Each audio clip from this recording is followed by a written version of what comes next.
Nei umwhai ona tu whātasia e lau Radio Samoa.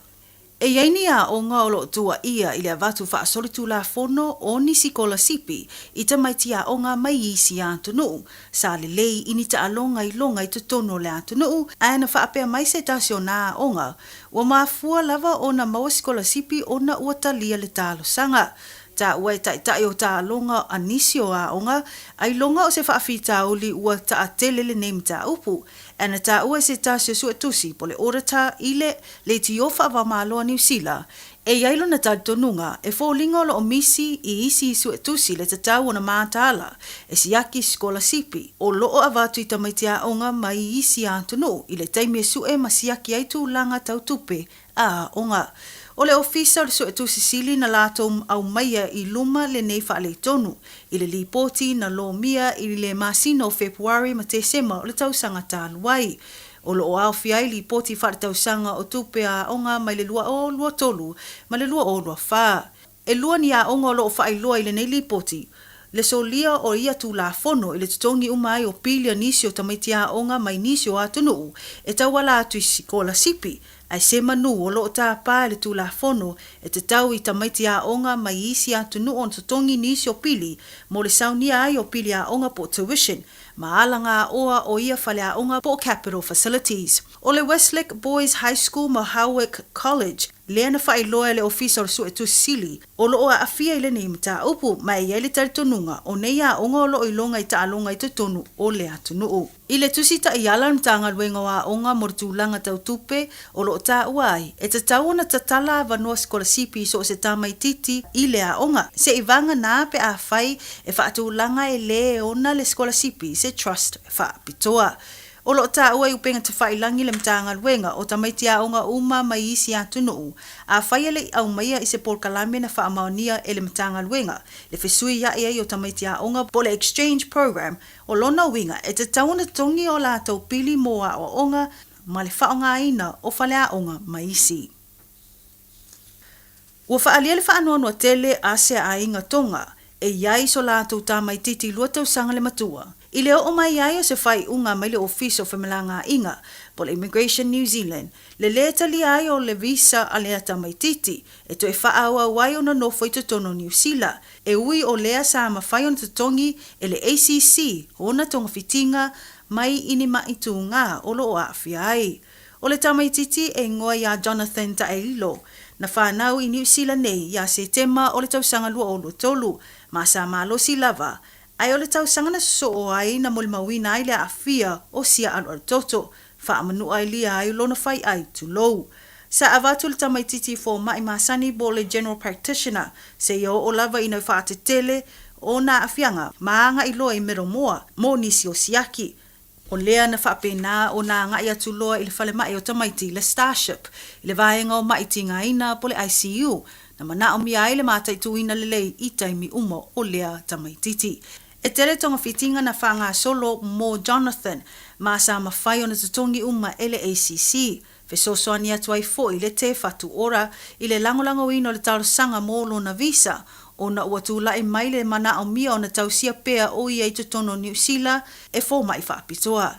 E silia ma le tausanga o iai pea le neita mai titi le whale mai ma le tele o ta autonga i lona whai ai sa whai atu lou.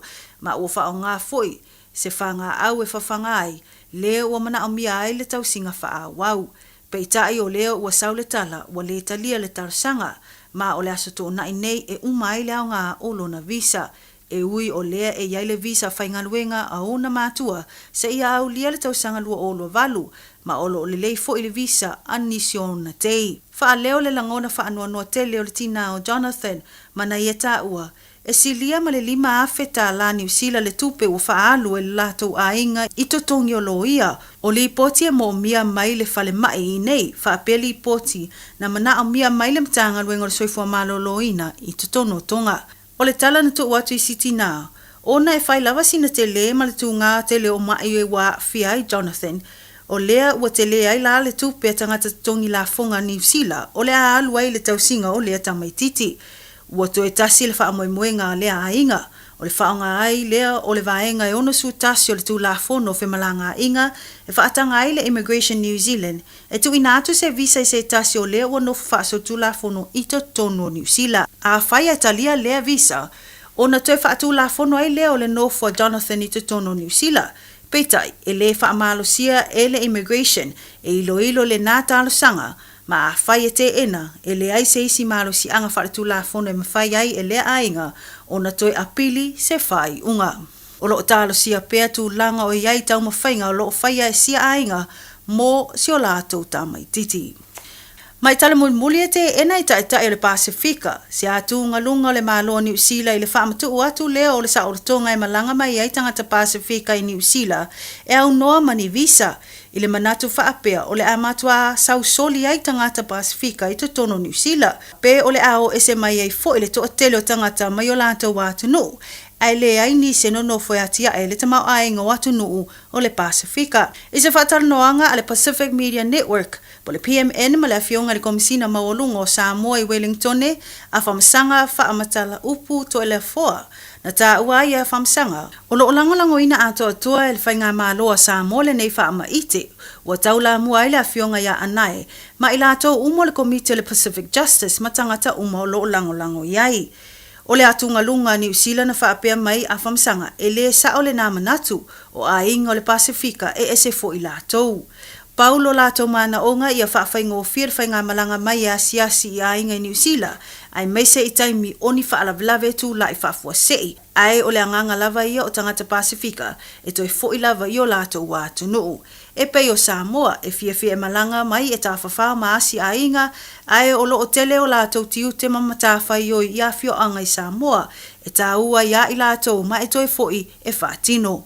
O le awhionga le minsta o le vai whafo i awa wasa manaia Winston Peters ma le New Zealand First leona o lātou talia le lei ma langolango ina le mau o le Pasifika e pei o na momoli atu i le aso ananafi, ma o ia o le awha o ina atu le nā mau i le Parliament Petition Select Committee. Tā ua e Peters le langolango ina e lana vaenga wha upufai o mafua anga tā ua o le tarusanga, ma ia tā ua i o suinga ina ia mawhai o na whai malanga mai i atu nuu mōni taimi pupu e au noa ma le mo'omia ai o ni visa e mawhai o na whai au noa ma le whaia o se tū la whono fau to e teu. O tātou telefona o mwhaiona tū whaatasia mō lau whaafonga angale nei tū lau le aso, whaaftai whaafonga mai, tō whaasoifua. Radio Samoa. Taslima iwatolu. Amo.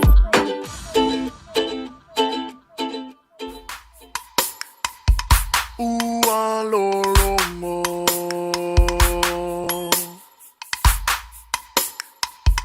Ualolongo. Fuss, so ualolongo le fua male pa o sa tu ala tu la imaia sauta o tu isa vai lu upe moni e la ufa alongo ta fia tauria se tu fa ma so malo. Oi Samoa,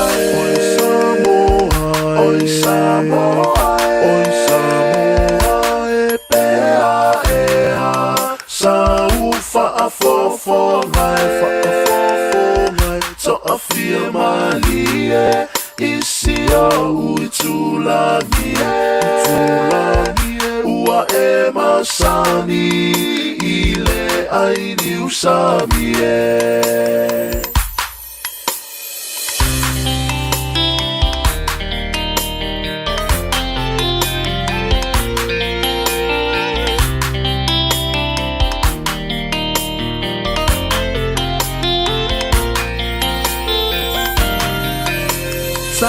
Sia fo ila ulu se va ia moto ole la male masina olo uanga se to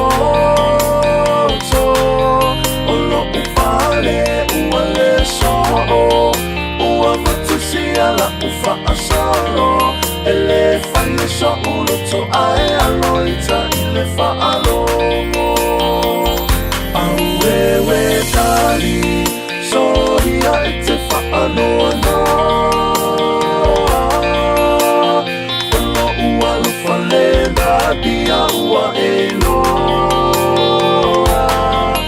silua tonu fale alofa ai liba ila utautonga uala vea iyo umama mau utotonga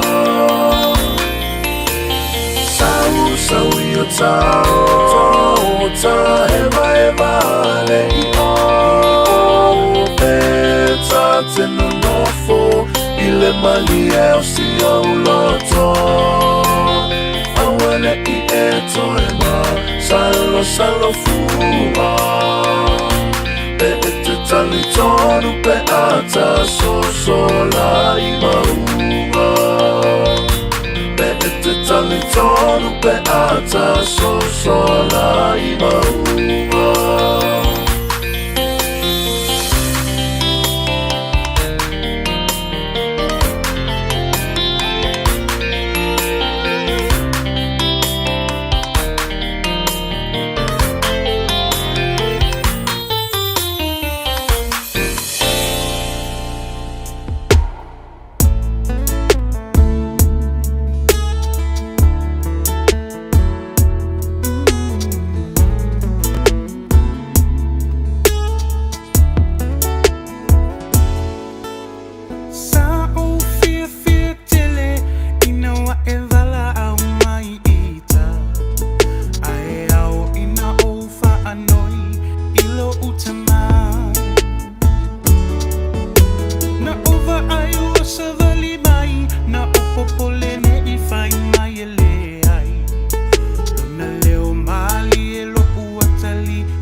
E Aoauli kau ni ngiyo na ngai palasiko i le partaa. Te upai upai tawai pani ai suo ma fofoga.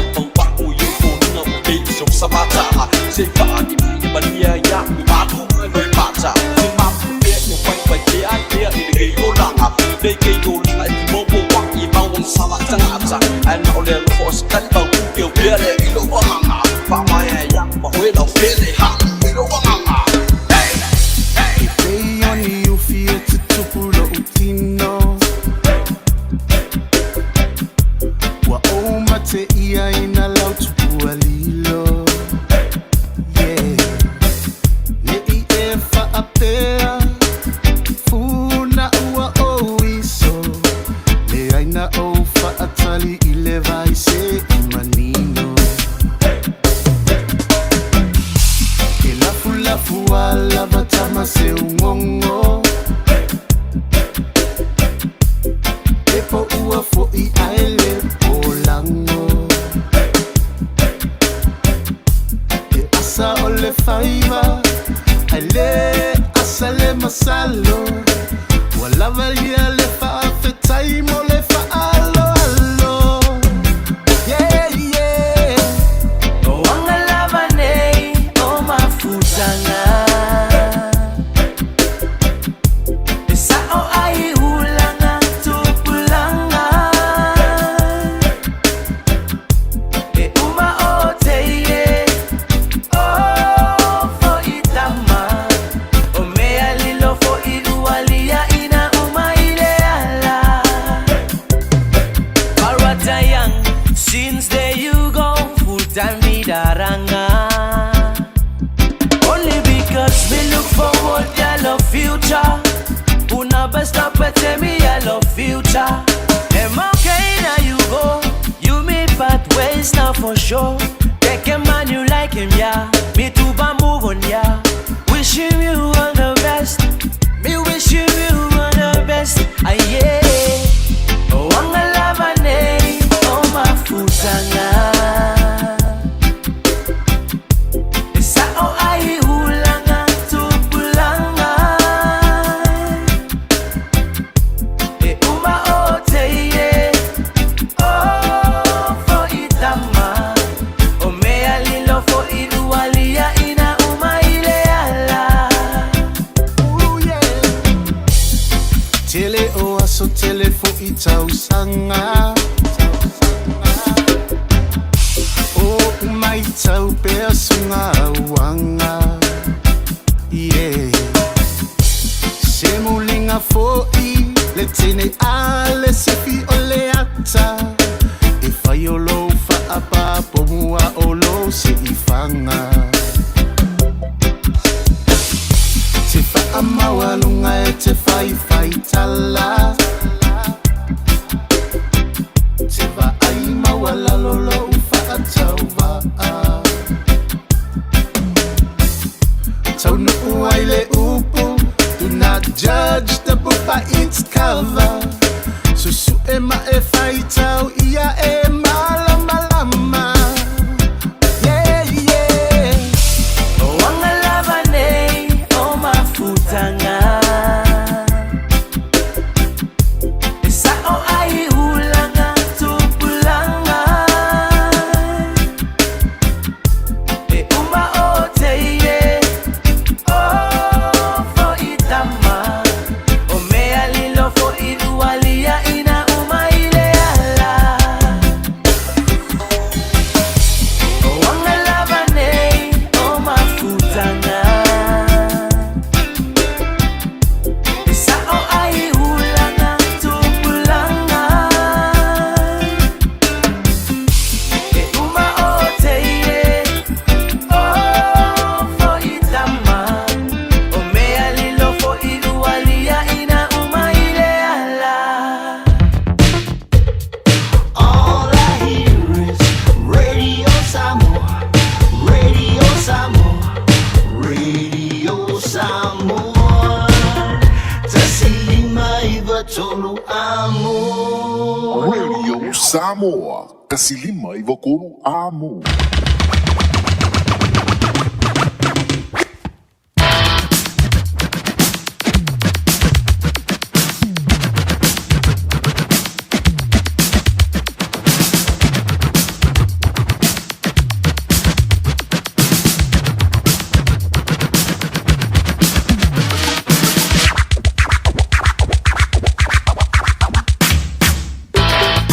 Temilawala Wantiela Radio Samoa le kainga le aso le wa lose fulu male lua mi du te ne le July lua if you feel nga fa telephone to le kainga le woli la mai mo la fa funga tono mo te malau for the finger wenga tono PCDC o company before I lungo tanto wala tele tono lo sa e pola ta vale foi ilanga yantu le piki mai le fana wa onga se taimi le o toe mama elanga te tono ni sila fa before I Samoa mai si fo tono o le la langi malo lo soi fu maua ma le langi ma te mai le tuolo to soi fu ya ma ba tu le yola tato te toe ma futai fo I le fanta fiti unga wenga already fo I vaya solo na lua o le masino February lua fe luono o tato wangantu fo I le fai unga o le fo I vaya so amtulia le ile aso a tai au o le dasa fa funga le tonu so to tonga o tato tala I vei fanua mai le vaingo telefo ala Radio Samoa mai le fionga ya le unu ali ai shahuch mai le vaingo telefo o le ama faiona ba watu tala mai le Pasifika male lalolangi te pere mai elfa le tue a Miriama la le topo bari I le tulai tolu I le awo nei mo mora fa malolo ftelenga ya te pio le yele tau baftanga mai le tau na lila se yo lia mai fo ia se ting meli mawantu le wata tau fa te siai tau ona re Fofogamua ma le polokalame o le Aoauli ma Fofogamua se yo lia le tulai ono I le fiafiana nei le o mafuta mai le o no fo ia le fionga ya le atu so ve mal por kala me ga ngai fo faiva ona o lo to se ni si fo io fo wanga I le fa me moe ola to tuli mai le dava is fo le lofa ma le le yo le tatu tapa ausili il na wa tanvantu il mamalo a ona pa ia le tua o le da o to suina li po vai lola to tonu so se fata faito lava malo le tatalo e malo fo ile ono sai a wale tua malona fina ngalo Vanga masani le tatu wala leo tabama tida ma tutua ma futa mai lava ile tai au po se yo le timi tau lunga tu ile tutua ala au finga luenga ya fa tele mole ma futa mai le so male fu ya so le timi ma le timi le malo solo no lo fi tai tunga wala se ile ga manuia ya mo tatu ai ngalenga tutono ni sila fa before ya la tutua ai tau malele e me fai tutono le tatu tro I Samoa malo le galue ya malo foi le ono sai taro sio le da o lo anga uma ya da tatu wala mo fana foi ya onga ole neia so tofi ya o tatu wa ulia so se fulu le lo le masino February ke lo le melemis ya ele o pisa tele ni si le me foi le ka o le Valentine's Day ya yo ngole ke le o mau me o lo tutupu ya o le ona tato pisi ai lava le tangata I lana mata fayoi o ana ia me fai ya wa ka le visi mai nga me o Valentine o le aso fa mai e feo fo I le mele ta o le alofa ya nga fa la le o fa le lo fa ne stof ya fa tati yo le sto na in fa le lo fa ma kwa alofa I se pele ya joy ya ona ole nei vai tau se ua fa pi singisi uma me uma ole lo fai e le iso na ole le iso king ole mele ole lo fa to ai lo le tino le lo ina ua e fa tino se au nanga ia ma se ngai winga e fa ali e tuailo walofa I se tasi o tangata na paule alofa le ka ko ke maua pe yeso uma ole alofa ole tua e le fa tua o ia le pe le fa pito au nga fa se tas awa ana ia fina ngalo ai uma wanga po e uma wanga po pe uma vui oengi e uma oengi ya ai fa vitahi le alofa le na wina mai elo na lo pele totas tong yo la ia tato wanga sal ya ele me sanga sala ale halo pele ole e talo fai o le fa to inga mo o ma mo tato uma e fa penele vai so asau ya wa tato wa ia fo ile vai tawo le antevetu ya po le amatolia le o le vai tau sanga o le fanga fulu ya le sa fa pele ona anga ia tuailo tato o li fa ola ya e ana bon mata pena pena mo le fana ia si la fia ya le alo koruse o le aia uia Maliu matoe tu manu malo ma ye woti ya ona tanto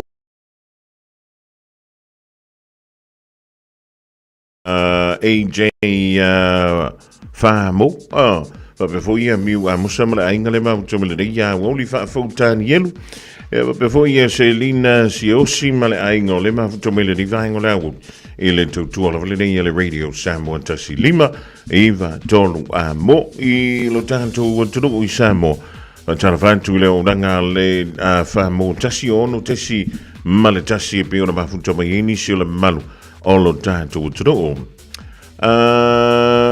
ile pona po soli o le foi nanta o me initially poti mai Samoa ia le fa pele on fa tafuna ina ifo ia te tasi leo no fuanga fito tonu le au mnanga le motonga ia tonu le o le no fuanga le yaila na fale tali malo ia male lanto au mnanga foi le fausi ai mea fale ai fa mai o le no fuanga o le warehouse I le pitonu na vale o fungale le pe o danga I tuai le au fui mo fo I le pona po ya o le tulanta I tulai se fulu le na fa pe na tupu ai le fa le lave ya ma fa tafuna I dai foi ya le foi no fanga o se tasi o lipoti ya o lo fa pe mai ai o le no fanga le fa ngai nei le o fai wenga ai le o afiai la le warehouse tele o lo fa pele o nanga o si ai le tele o mea fale I ma store ai fo I le tele o lo ale o danga le motonga I dai funga le ya o le fo na mai te watu inisi o fa mtalanga I pe o tu ina mai o la to umai e fa ya la to bookings I le fale tali malo o le motonga ya o le nai le ise mete pole o nai saunga le mu ia le fale tali malo ia fa pe fo ila ia le no fonga le fa to wina to ia o lo ia po mea fale fo e pe ona lau lo ai le to mala unanga le motonga I tono le tatu tro o le mafu ang o le mu e o mai le terminei e le I fa mau dia mai ia po le ale tulanga I pe ona mafu ai e le tulai mai o le mule le po e o mai le terminei e le I mauti no lava o lo fanga solo pe le su enga I le mafu anga na la I ona mu fo ia le si fo ia tatu supermarket tele le supermarket chile a Frankie hypermarket le fa pe ona ye dai tele ya le mu e pe ona tulai mai le amatanga o le ring fo I yas mata tia nei fa la vela pe ona tulai mai tono le tatu tro e si tanto tali pe po le ale tulanga o yai pe na fa pe fia ona amatalia ia nei fo I fa la vela ia po nei fo ia mu e pe ona tulai mai le tono le tatu tro a wala le no fsile fia lo to pa ia ma lo o to mamal ia o disina vainga pe ona tulai mai le tono le tatu tro I Samoa Antonio Stein ona fa la tele mai le fionga ia lilo mai yava ia nisio mata upu pe ona tulai mai le tono le tatu tro ia Michelle to langaina o le tele vainga mo le tatu to tasi o le nei to sanga le ato ye le ono sful mo fa to sanga talo do to tasi le malo Samoa le fa ma tuina le basino yudi telo to sanga mo vai na o le lua so fa ma tuina ia le tatu to tas o le so mo uni ia le fa ia le telo savali ma le telo pol kalam a olona so lua ia le so nai tu ina tu le malo le tu e anu ai la mo tanga ye fa ia nga ia fe au ia ma fa ia nga ia fik o le suinga la le pe o mai tawina il soundonga le fionga le li pa le mia o Samoa o le na ia soundo ai o le tusanga de e le lua so malo no le sisinga fua o le a tot ia mai o le a toi le langa mai e tatu unga fautasi ia a tonu o fa ai li pu o fa a fianga ma le tele o tumanga sa va pele ona moli mawina I le tele o tusanga ua mavai ia le sa fa tu na ina I tusanga o tona ia tu pinta o le a toi le langa ina mai ia ma o le fa mo fo o le da o le fa nga ina le o tupe o le polo keti o le 2 milion le o lo fa nga solo I le taimine lo na ta tusanga ina ia pe a mai le o le tatu tupe fo le o le toi fo ia tu fa na ia onga ia po le back to school ia o le vaenga tupe mo mona le sauni fa se fua mo tu malo e lima se fulu mo tupu tono le tatu tro nei swinga pe ona tule mai le so nafi pe ona yel fa tandanga le fionga le li pa mia Ja, maar we zeggen tu stala pe ona mai mo fa funga yele tatu. Tu ai pe ona fia. Sei ma wala tatu filo inga ma le fionga yali ma ya. Ja, ona ma wa tu leo lona te lenga. Ja, o nisi na vaenga, ai ma nisi o mata upu te fia tala noa tu se teimi o muli bai. Ai mo le teimi. Ja, o siaki lau tawali. Ua e sao ni te alo e piki siak whanau i lea onga. Io e, te lole membari, e isi ka vale e o sao na vai ke mingi. E ke fiu e su ele me kuere kange vai o ka vale. O ile me u kuere kange vai. Io e o le me fua ele suau. E makua e fiu e su e po fele me ala e kua. O le me ala le. E o ina e tala noa i lau inisinia. Ma e fai. Sot. Se ole mele i ko aro kanga ku fu ile kala fao i ruma i vai po fe mele ku er kangi vai. I ke fo wa mauro rima e kan kala i fao i ruma na. Fe siti. Ole me nga ta wa ile mele ta ole fe siti. I lau inisinia. Ai fai leo o se insinia. Ia wangi e a vese fo kuanga jis. E da nei teifo. E wa ku se si ku se yer ka vali. Ingi vai. Ai le lo le benga o kuat suau. Ja, le le.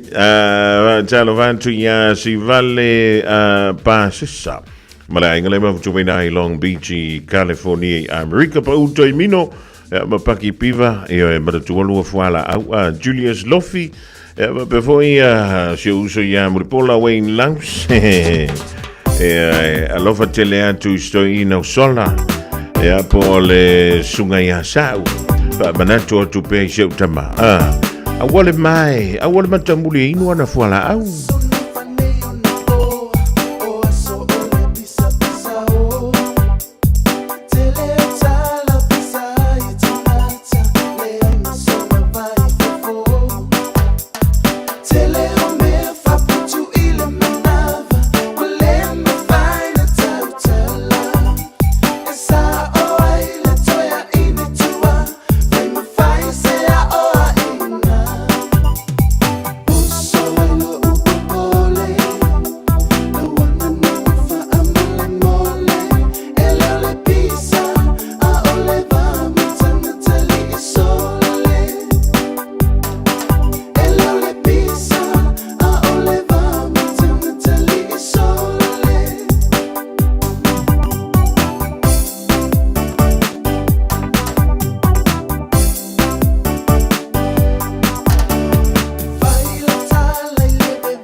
Ua whaelo mai la official tine mu ma whalavelave tutupu whaafua Fire and Emergency New Zealand o le a le ngā lulue mo le tasi le itu la sui tine mu mai le se fulu ruanga e le tasi le Aoauli i le aso wharai le aso se fulu ma le tolu o Februari. Ona o lea tūlanga o le awa ai ai le whaatuai o na tali atu o sui o le ofisa i ni wala awe o mai o le whautuanga mo le tōtele i a whae tete o na whaatino ni vaenga e ono tūlai mai eini mu. Tautua nā ngā sesenga o mea taumawha i a awa le tūlafua ia ma na tua a whai e tūlai mai se mu i a vave alu ese mai le whale ma vili le tasi. Asia siane le i tūlau o le Fire and Emergency.nz moni whaamatalanga e tūsai ma nei fuafuanga.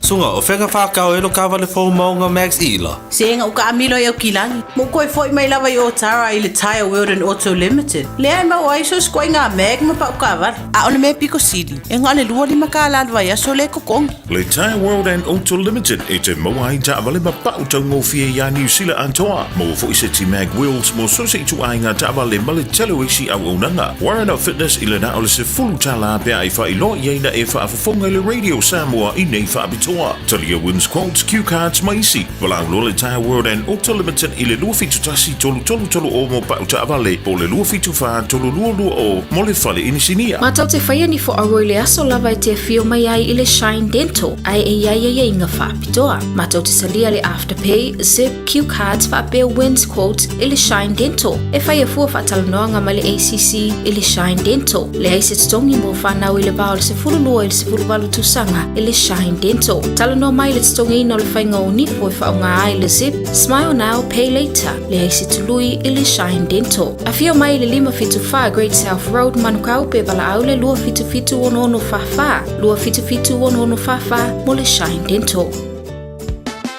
O e sauni malanga i Samoa. Maratua lolo moana rental solo o maua iso se tu ai ngā taavale e talawhea ngai mau maraonga. E mawhaiora piki da taavale mai le malewa le nei whale o lopo o whangalii. Whapelo tātou au fisa au tui ala fua. Be mo moni atu fo i le whalitali mano o loo e whaamautu ai. Ai ngā whaamitoa. Mori si whaamtalanga wala au le Pacific Easy i le ovalu se lau. O tasi anono. Po ono Miramasani au kilani. O le lua fitu ono fitu iwa fitu wha. Po le lua fitu ono fitu iwa valu wha. Be asi siane e le tanto Facebook, po le upenga ta whailangi o le moanarentals.com. Moana Rentals o laupa anga e taitolo ina oe, a oe malanga yasi i Samoa.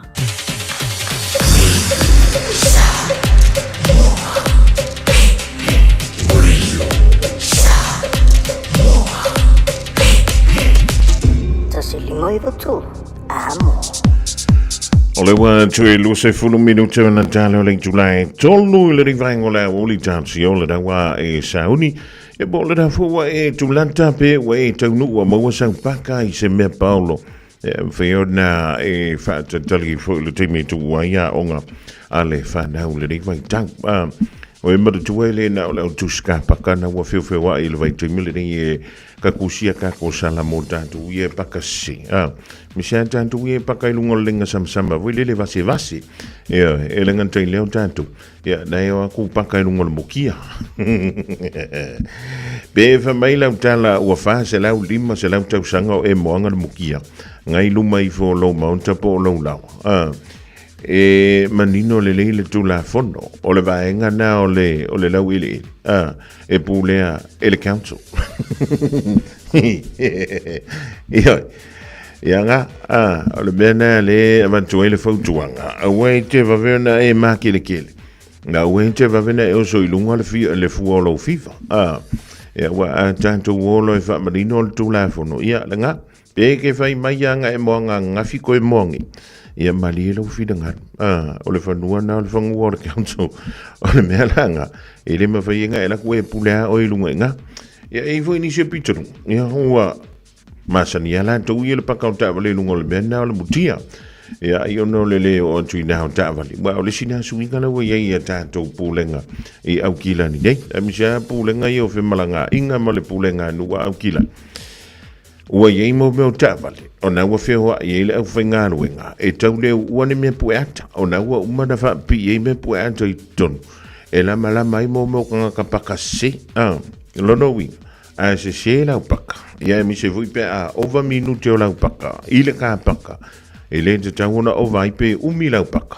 e ke ia lo ole tusi foi le la usala le pusami ia na tu fa futuanga fa pena a fa ia na te le tu pe tongi e usala puler ka ban lo makua ia alwa oi awe ke fa vai Rachel Sifamala inga 9 point England ma lo le soi fua vi mora au kuso inai Australia before ia malia ulungia mai de vara i America vite manu ulungia ia fa tala fa tu le rivango la Aoauli atonu ia ele toi pomala ele tulanga pe ora ia le faina o se tasi fo io tamao le tatu tro i nei New Zealand ini solinga tu la fono sa fa pele ona ia fa polonga inai ia ni talavou se to lua o se li i masona tua fafine. Lea sa ia vai tamaina mai Samoa. E le tele o tausanga ua mawai. E le ngantai leo le ni tamasa a vea o ia ma tangantai whainga luenga fo i lele i fale pui pui te tono New Zealand. Ia, e le ngantai le da, i le wha polonga ina. Ai sa wha pia fo ina ia wha tino ina, ia ni tū manianga mātanga. Ia po le whai ainga wha malusi. Isi tamaita i lea sa ia tausia. Ia po le sa i lalo o le la ainga malona tō lua. O le rita mai ono sfuruma le tolu tausanga le matua. Sa wha pelea ona wha maonia. Ia ana solinga tū la fono. I le tausanga na sei mawai atu nei. E lua ia mōlianga o le wha polonga ina o tangata. E le nganta i lea lua mōlianga o le whai ainga wha malosi. Ia male te le uisi mōlianga. E au fiai le mele tau o le whai o tū maanga mātanga i se tangata soifua. Ia i le whamatalanga e peo le tū i le mai e le tamaita i le peo na whai na i le matau pu lea sa i e whapea mai ai. Ua ave sea i le rita ma i alona fia i le teimia o veo ia matamaita i talavou. Ia ma o lona leo. Lea sa whapea leo na ave sea i le rita ma mai a teia. O lea la ua whaasala i naini e peo na wha i loa mai le so. Ia le tamalea. I le sili antu lea ma le se fulu ono tausanga i le whalepui. Ia o le whaasalanga pito i sili a leo na maulunga. E leo ta ua mai pe i se teimi mawhai e ona palona. A o le telefoi o whaasalanga whapene. Ia e le teitei nau ia le tulinga o whaasalanga. E fua lea. I le a mio le tangata e whai ale i tono le whalepui. Ai wau tu ina tu le ia mata upu mo lo si le fia antono la e mai mo fo ye le fia na nei i lunga o ala ata i telefo. E toi fa mana tu ia i ta tu ma tu le sa vai tamai na mai fa nau mai Samoa. A fai wa e vai tamai na mai ia se tamai titi po se teini titi mai Samoa o toto mau a ano. A wani e fa pea. Ia wa avea ai na tangata. Mau mea whai ngā ruenga e pule e lava o e iau me whai e. E le ise me whapena i lalo le lale nei. Ua whamarantu antu whaafia e le tātou polokalame o e male tu la whono male matanga ruenga o leo. E o lava i le bank card. I e pole card fo i lele talama i tūle tupe. E lema whai ona e tāu fia. E o i le tūsi fo lau po le pepa whanau. E lema whai ona e tāu fia. E leo sau mea tō tino le da. A whaifo wanga le anga antu le whanau. Ia o le mea lana i tauna soa lau pule wha le lei. A whai ua o wa maa uma wai lau taimi maa uma wai au tupe. Ia se lei e le wha mtalanga fuile le tātou. E iei le aso. E iei le taimi. Ia toi ta milo mai iei le amionga na sa whai atu ia te oe. Ia ona toi tinga ina i leo le da tangata. Ai o lou wha apolonga ina o se tasi. I to tono le tono unei uniusi. O se solinga tu la fono e matua i matu ia tele lea solinga tu la fono. Ia mai e tolo pulo i lea tamaitai. Ia malona tuangane. Wana mua mwosola i se ia le tuangane o le tamaitai i lea mai le a inga lea sa lano no fuai. Ia o na anua ia leo le mafutanga. Ia mawhai ai lava tu maanga matanga le nitama. I sia tamaitai. Se yo o lava le taimi na sola e se ai maia. Ea, o le anganga na le tu antu i le ni vaenga o le awuti. O le matua o ta wha no lava. E wha i olo ta wha no. Ia ai olota vale alo fai nai whana. Ai whaavetaia i le ofisa o whemalanga i ngā New Zealand. Ona o lewa tā ofi le mele i le team building. Le vai tama i na mai leo whanau. O te leo whai atu mea foi le leo se tūlanga whaaleanga ai le tōtele. Ai a whai o nisi au vaenga o le lape ai i le ia ta iala ia vai tama mai i whanau. Ma le malu pui ai whanau ia vai tama i na mai Samoa. Po so se tunu ula wala ia o tala whia ngai la le tau whia le mena le team building. A wā o le mei tauna whai. E ta tauna matoa i ilo le leile tū la whono mata iala. Ma ia makua i wha sala le tangata. Na te whaia tū mahanga i o le wha polonga o whana. Ia o lai, wha pēna i mātua lai Samoa le na vai tama mai. Ioi o sia ukama. Whainga ruenga mala malos. Ta ule avanto le luas futa la i le vai aso i te olai.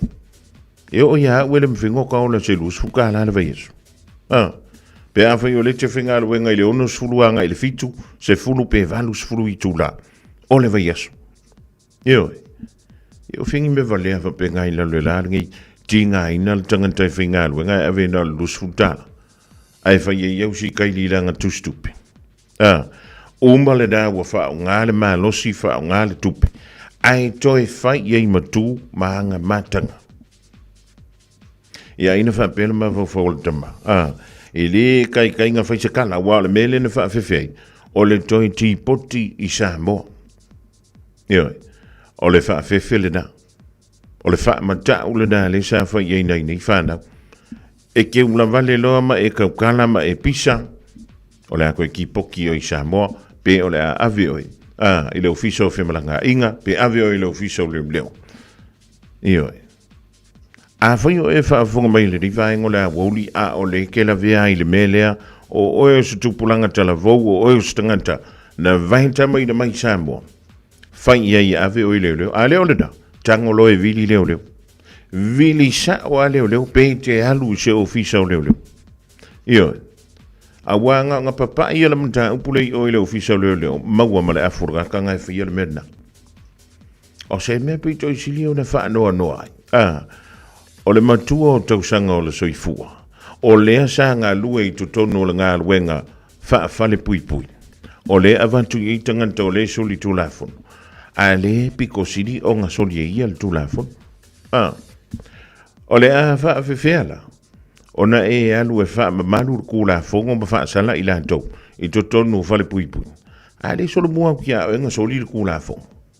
A whai o e wha fonga mai o e se talavou. Po so se tanga talavou. O nai te a whaina po sawa ina o i to tonu la inga nei te nofuai.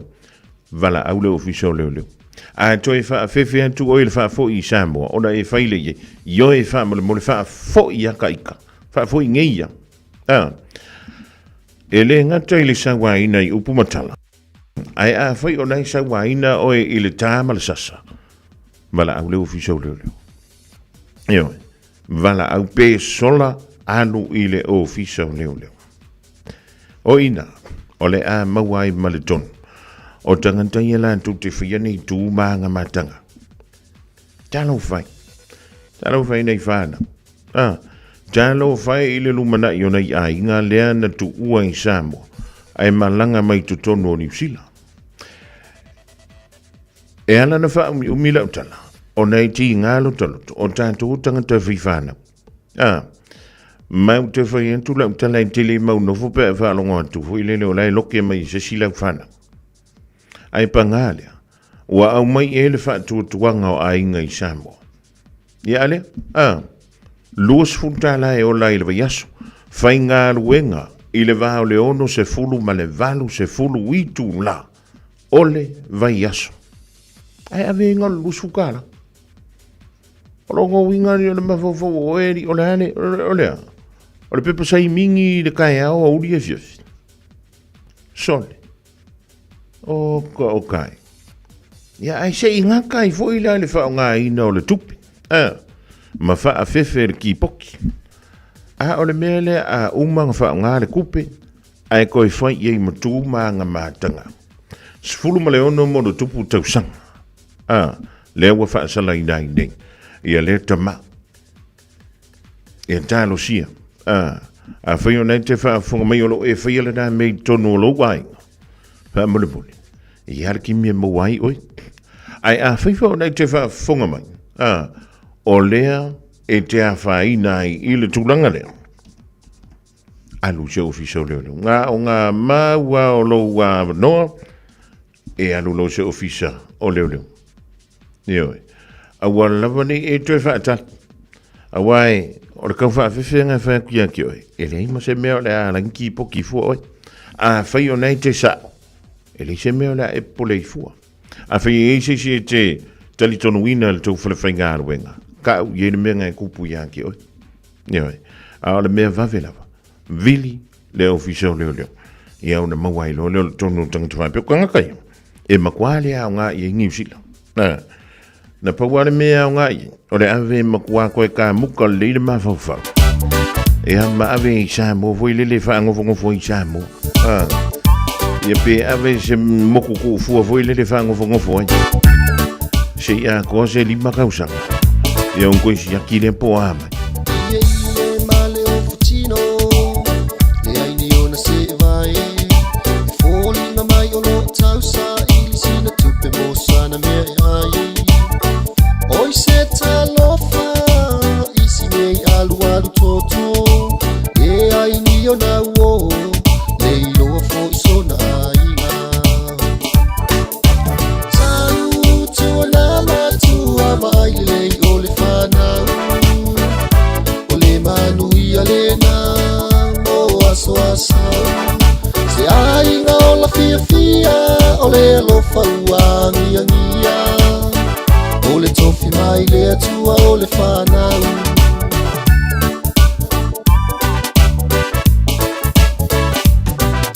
Ua o fasili atu po whesa uai. E tumatau memu memu mai. To e fasili atu pele a onga. E sau o le tali le ai. E tui alo uloto.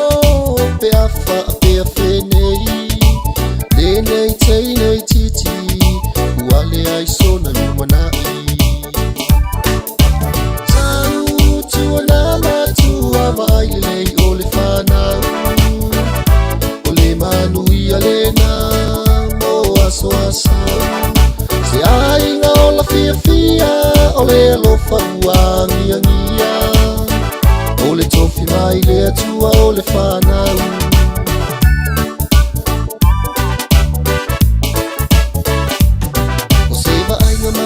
E whai mawha manatu o te tupe e mato e whangu.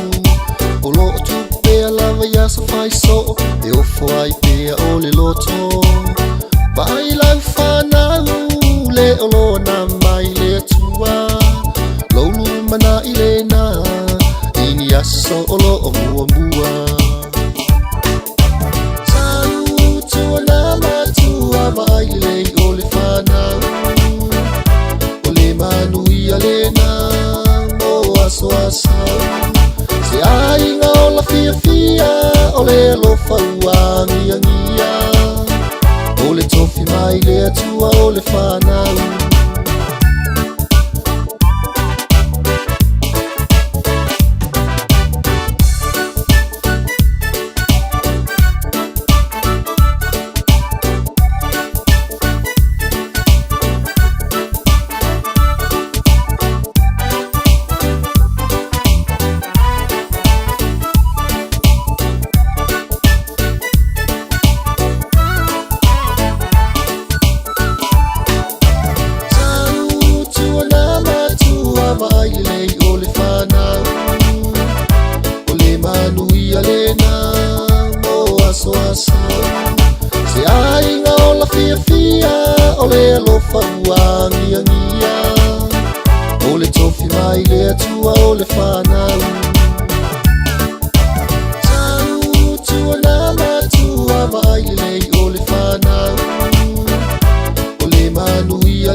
Whanga mai Sekeli ma veliana vai fale Sekeli le divango la Oliver Talafa tu ele uso ya frano ma tu afwala awa Aure ngalo tali July tolu tala mai le Pacifica man tulu o langi le tu al Radio Samoa ma le dangal fal tu ya Miriam la la to pomar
Tala falava malo de soifo si mai whaafonga I telefo le Radio Samoa.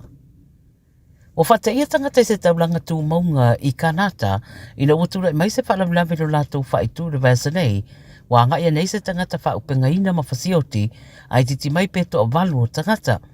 Pai mai te CNN o le whamtaranga leo, to ono nao lātou mawatu a maririu, ma le to o tele lo manunua, ina uanga I atu I se aonga I Tumbler Ridge, le taulanga lea pea ma le lua hape whase lau tangata, e au mawai I le whaitu I mātui sasae o British Columbia. O le tangata o lo futaua ina na whaatupuina le whaalawlawe, na mau atu fo iai wa mariu I le aonga la valea, mai fōringa na ia to e whao o le oti inisi tangata sto lua, mai ia lava. O li pote leo o ta wai pe amare to luspu lima tanga to tong fitia I pare mai la latane ma o isi li pote me le CNN lava o ta wai e iloa leo le tanga to lo masalmia le fala blave ai le tu inane se fa maoninga ona lo fa nga so lo pe mo su enga I ini si li pote le fa maonia lo ta wai nai e to ono me le to valu le o mariu o naita maiti. Ua whaelo mai le militari a Nigeria, pe amale lua se lau fita o vai ngā awa Amerika, o le ataunu uatu le lato tunu I se teimia le o te mamao, au le ale awa iai I lato ia I bebesi o lo tula I mai le tunu au le a whaatonu pea vai ngā awa Nigeria, wha I unga umatau militari e whaia. O whamtalanga ia mai le vai ngā awa lea tunu ina ua mai a whailoa, e se sui o le malo o Amerika le vasanei, o lo o iai le fuafuanga le Pentagon, e ave natu vai ngā awa toleni militari a Nigeria, I le taua whaasanga I le Islamist militants, I te tonu lava o lea tunu. I te temi ua sola sa tua ia ia Trump le whainga maloa Nigeria i le lema whaina o lato puipuia o soifua o tangata keusiano i Nigeria mai o so whainga ale au i salama. Whai mai leo Australia le isa so o tanga o whaalawelawe lua pa o ngaini whana i le pōna pō i le tu i se sifo sini ma ina o le 5 minute le wao ia whaalawelawe lua. O whaeroa le 9 News o se ina sa variana i lungo o le awala o Connor Street i Guildford i le pōna pō po le te o le se fulutasi na whaina le vae i se whana mai se taawale na aluana i le ala tele na mau atu ai le tangata lea i se driveway i le alaba whaetu ma whaialo i eitong fitinga ma ave atua i le wharamai. Pa mai na whana ane mai le taawale na aluana i le awala o le te afo i lava le se fulutasi le pōna pō na ta whana ane i se whale lata i O'Neill Street i Guildford lava ta whana ane fo i mai se taawale o le Hyundai i30 i le iei stasi na whaina i le whaalawe. Whaatino su e ngā leo ma mawai muri ane ni taawale se lua o susunu i se driveway o se whale i Queen Acre ma lo whaawau i le so sa ili ngā leo i amata upu.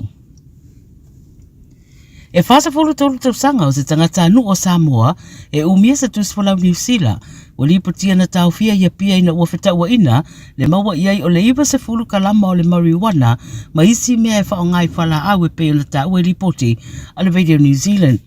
O le tangata wa tau e au maui Australia sa taunu watu i Samoa i se malanga le Fiji Airways.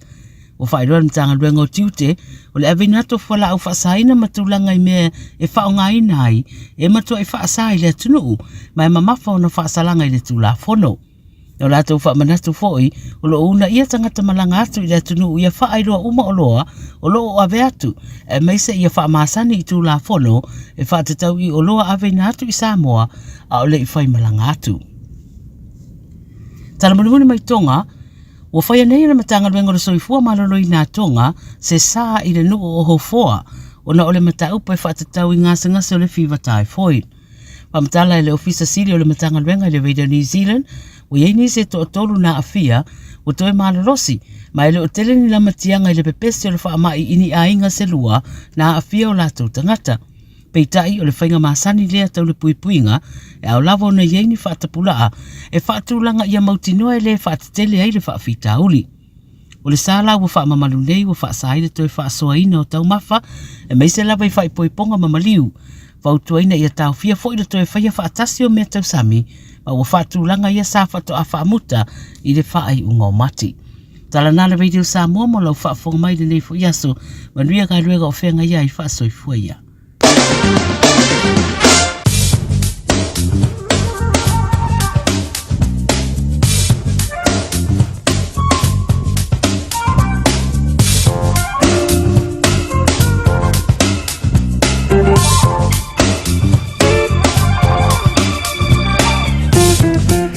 Ole rewa whafunga le turu swabu pokona o tātou tala i vai whanua po tala mai turu o le Pasifika ma le lalolangi.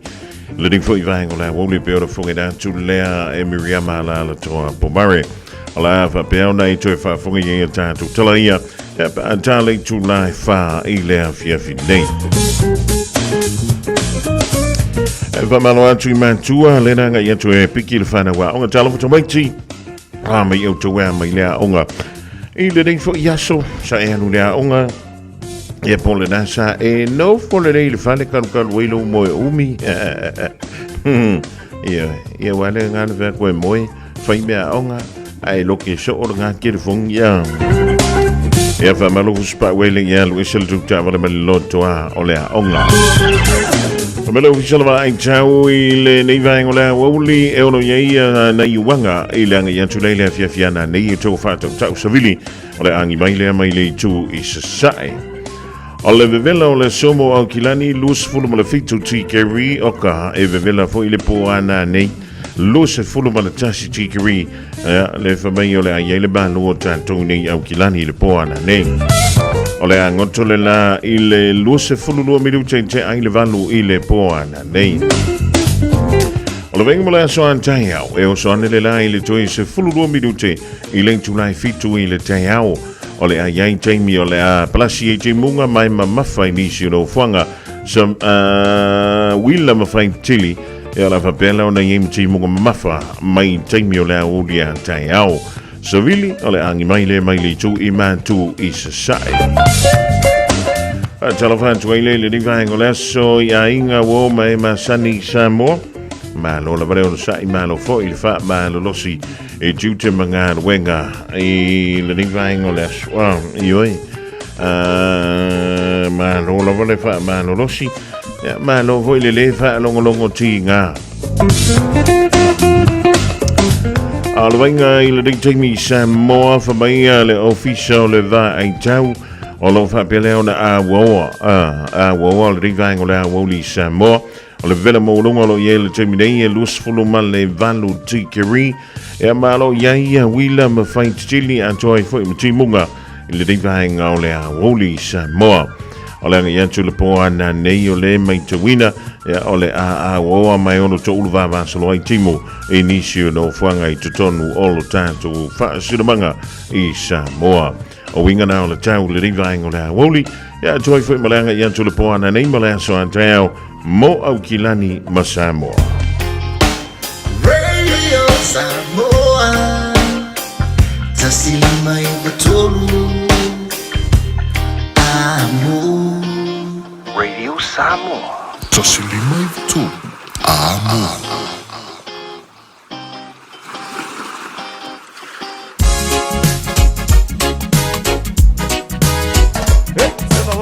Straight from love for music on the rhythm of the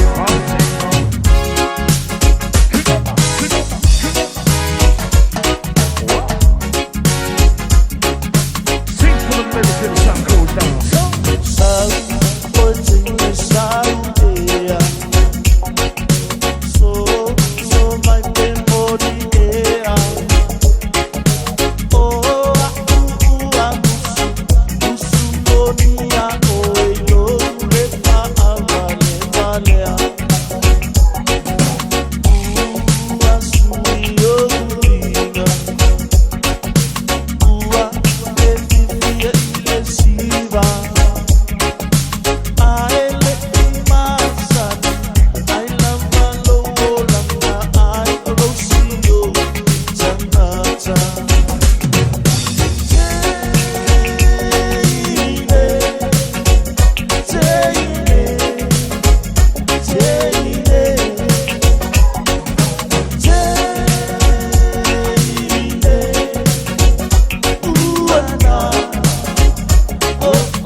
Vivianga mai le fitueva bandi le divango le Aoauli ina o se fululima ma la fabidu te utene le July tolu o te lona wa telefo I matua ma le fana wa onga o le da wei tono tava le divango le Aoauli ia fu di sio alo ma fana wa me se la fana I kolisi o lo lautongia il fa mo fo le palifesto le dito sanga o le da Saudi atu moa o nga siva o nga mea I le tu waio o nga I le defo ia Aoauli e fa malo tua ia te utoma tua I le fa broino le taimianga I tui fana ia e tau sinio I le fo I vaenga taua o leo langa o wino halo mtama fana wa Samoa e leo te umise taimi I le dama sinofo ia on tatu wanga I fo ila I le polyfest o le dei fo I tau sanga lua fe lua se fulu maleono ioi e le faingofi e le tau ngofi o lo titi faitama ia tono le dai fa mo mo ia ia le pulenga o lea onga ma le fuia onga ia wala vai ia le sau mo le fa mo mo le dei fo ia tu sanga talavantu ia vai malmalo io pule pepe ia le ma fu me le dei vai ngola moli fuala awai tanga pa ia il mo le vai tinga ma le tuli tinga le tisio ia fa talavantu le dei vai ngola tatu tua e le fala tula I mai le pitonu leo Perthi Ausitalia. Sa fa pelea ona lavea inai. Ia sitina malana fana we to lua. Sa malanga tu fo ile le lungo le sam. Atoai. Ia malana tama to tasi. E to lua tama maletini titi. Sa fa pele ona whanga ina ia mo meo o a fo ngome. Mo va a fo ie pini pau. Ele ini ama. E yeila le pau e ta ua le kayak. Tama fo ilele tasil tangata iei tutonu. Ia ma mea nei ta ua paddle boards. Ia po lau papa fo ie lau tutele ia ma whaina I tua I lunga malu. Ma meilana o antule a inga lea. I se tasi leo o ngā sami nai Perth. Ma whampele o nau antu I fuilele a tono le na whangota ia se tasi o le aing. E tutono le vaale ta o le kayak. Ai ina ua malosi la le tafe o le sami. Ia sa whampele o na mamau antu I loa itai. Ia pe 5 kilomita. Ia mai le no fuanga le sa iai ia le ainga lea. Ia ma le matawhanga. Ina ua vai atu la le tinao ta maiti nei. Ua iei le wha le tonu mai le isa si ma whaiona la vea ina I lato. O lea sa ia wha tonu ina ilo. Ia si ana tamatama. E na o le se fulu ma le tolu tau sanga le matua. Ina ia wha pelea ona a au iuta. A au mai iuta se I sa ili antu se fso swani. Mo ia, Malaysia na whana we to lua. O le me fwila le iei le mo le meo le o whana. A o la Haiti, I le tūlanga le o le au. Ia ma le tūlanga fwile le o le awane I popole PFF. I le taimi le I tupu mei se PFA I tutonu o le sami. Wa mai pe ma le 5 kilomita ia le mamau. Ai whaitau I tūla. Le taimi po le umi na whapele o na tau mawhai mai ai. Ia le nei antali I sfuru tolu tau sanga. Ina ia ofi mai ai iuta. Masau se isa ili anto I se fso swani. Mosi o na tinamana I o na teie e to lua. Ina utaunu mai le a unga po le fe au singa le a le nei antali iuta. O na wailunga o le upenga te whailang. Ia lana vala au le na vala au antuai le au la via. Ia ma le au so swani mua mua. Na ia wha matala. O ia la ua tau maua I le tūlanga fo I lele. O le hypothermia. Ia e le ngantai lea. Ua ia whaalongo ina. Ua kau makapongia. Ina ua la vea I le mei tau o le heat stroke. Ia ona o le malosi o le asa o le la. I le teimi lea na au mai eisi a talik. Ai ua toa I le pūlo o le afo. O le matanga alwengo leo. Ai misi le vale au la vea I lea talik. I le tolo na loto. Wafa mai na tofu I le antou ma le meo le ofufu I le whaola. Ia po le life jacket. Pe jai sa te tala I le ia tali ia le life jacket. Fa mai na mafua. ona e tua yeila na yo ka manga ke upe ia e tua yeina o mai utala na e faita wi tu lale umi o le milena sa wele ni ya tali ina ua alwan tu lale lavia e lavia i mai la toni wa mai pea male se fulu mono tupu kilomita ia le mamao le mele na bo mai ia le tina masiana fana we to luale na tutoe i le sami ina ua tafiale o le lantou vaa le o le kayak ma paddle board tia na lantou vaa ngai na eva mele vaa mtalanga la titi leo ia atonu e tau te maua atu o la iei male ofe whangota ma le i ala na maua i le te mile na manto antu e ngā tai ia o le wha mtalanga o se tala fia le i le nei vaengo le awuri mua o le toa o le tina ma le vaengo lana whana wa to luale na tutoi o le te lefo i olo na wha tuatuanga isi ana tamale se fuluma le tolu te usanga le matua au iuka alu sa ili mai se lavea ia tailo ia tatu pe tupu se me fa pe wau kako i se ala van kako wo fa ia me o le ulungo va ayo kaya i va nga ko iuka voile i le mele i le alo o le pasi kula le o le au tuanga i tai ia tunu se ala va ka vai nisi o fa ia le da tula ai o se tala fia fa sauina umar fa nau e to lua malitina o le santa fia tu itai i le moana sausa ona o le toa o le loto o siana tamatama le sefulu le tolu tau sanga le matua ia o le uko e foi lau ka mai lea onga o le mea la lea ono le utu wala onga i le nei vaengo le au ia fa tala vantu ia tau le whanau o le se mea le wa e fa ia mosio a inga e misena yo mantua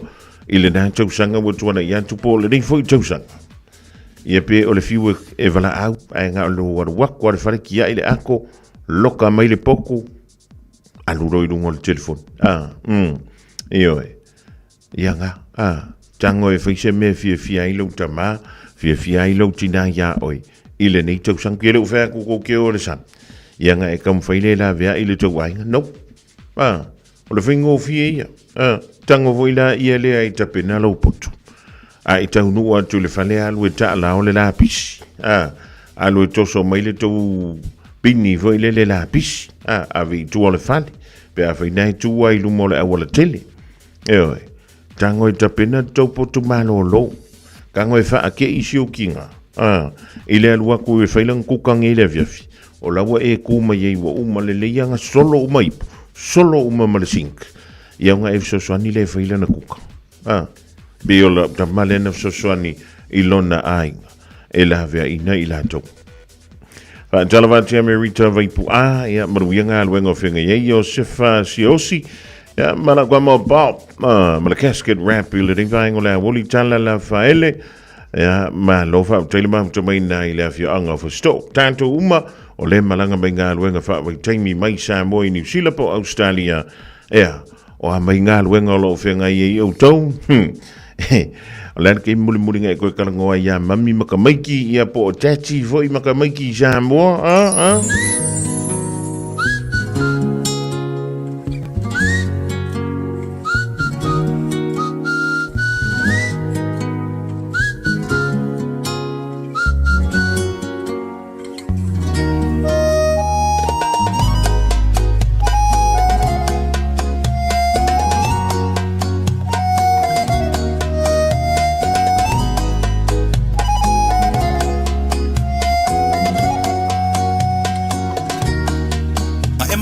sila no kala ya ke au eke koe fo i mai ama wana ko kongi vai ya so kai kasi ma eka ngoi la fo mai ka fa ama vai songi aku songi mai ma ese bye bye a kole ma singa au o e Teresa wa ese love vibe movie ile kaya po ai li kai I am reply mai ile leva ole po one on a good night po a e winga game me kinga ma yolo ufai ai koe fo i mai ngei Mamu elele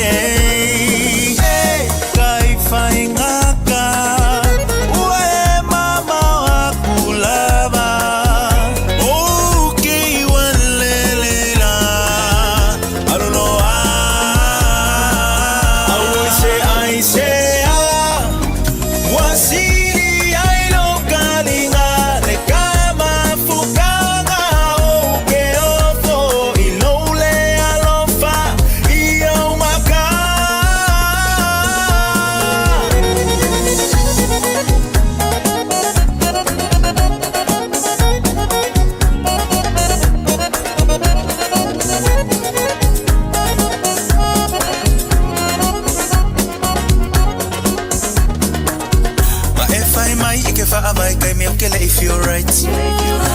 fua anga komule likeli sanga omusukele ai posta kuwa story ngaulo maka ekele feel like find my nga kepisi ai over ai kusunga ngaki online hey kai fai ngaka we mama wa kulava okay walelela alulo I say wasili ai lo karingale kama fukanga oke ofo inole alofa iyo maka Kelisa ofenga yelo mafofa ke faya ko nga yesa ovisa o leva nga ulele yako kakfafsa nga yesi ekala mo sa o mayako la mele kupuile vale Sisi ukeleke ya ikau sa all mai lolo fefa kali ya kwekele ya ngomai umakula wolofa na umalo si umakula life uma obilongi ekelelele kai faingaka wale fama ongilava okay walele fa soy fuwa I say wasili ai no kalingale kama fukanga oke ofo ilole alofa iyo maka I say wasili ai no kalingale kama fukanga oke ofo ilole alofa iyo maka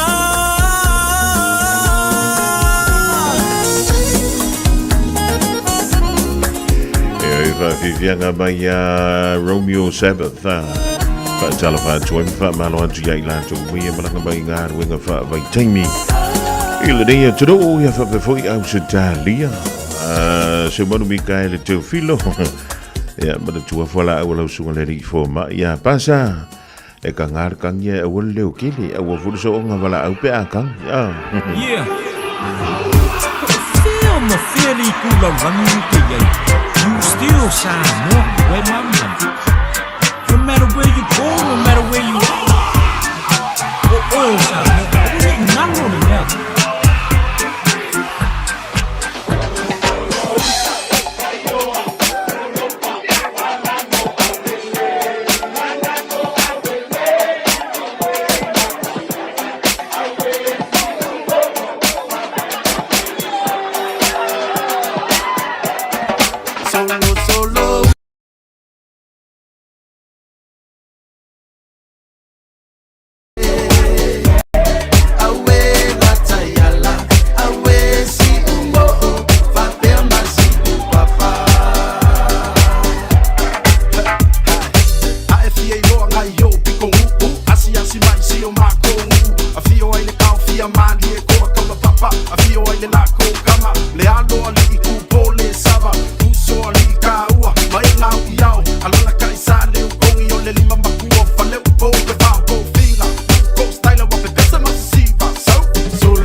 música. O canto se le fai America.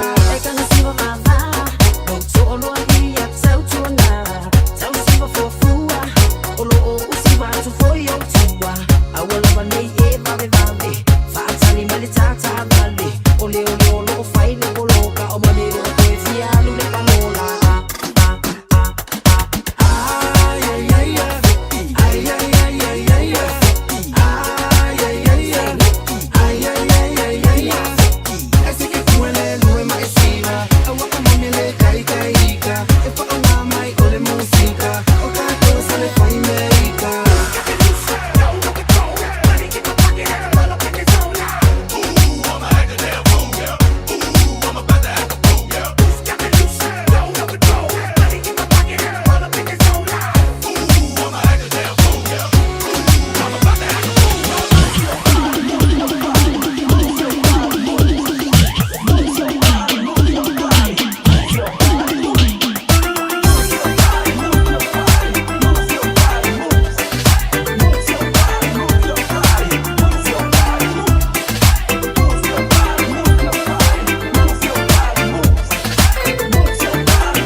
Vivianga sui fe filoi o le ringaingo le Aoauli te tulu mo e iau ngā wenga tiute ma whaiva lo Filipa e laka tui leo le pikina leo le whana wa unga manga i anti ai ngolo wha amuribai o whainga wha taunga i a malisi foi o whiasi e sia i ngai le reia satofi wa amatono wha amalwal waiwinga o le tau i manu kaundei fa mai le nesia e fia wha manu rule e kontinenta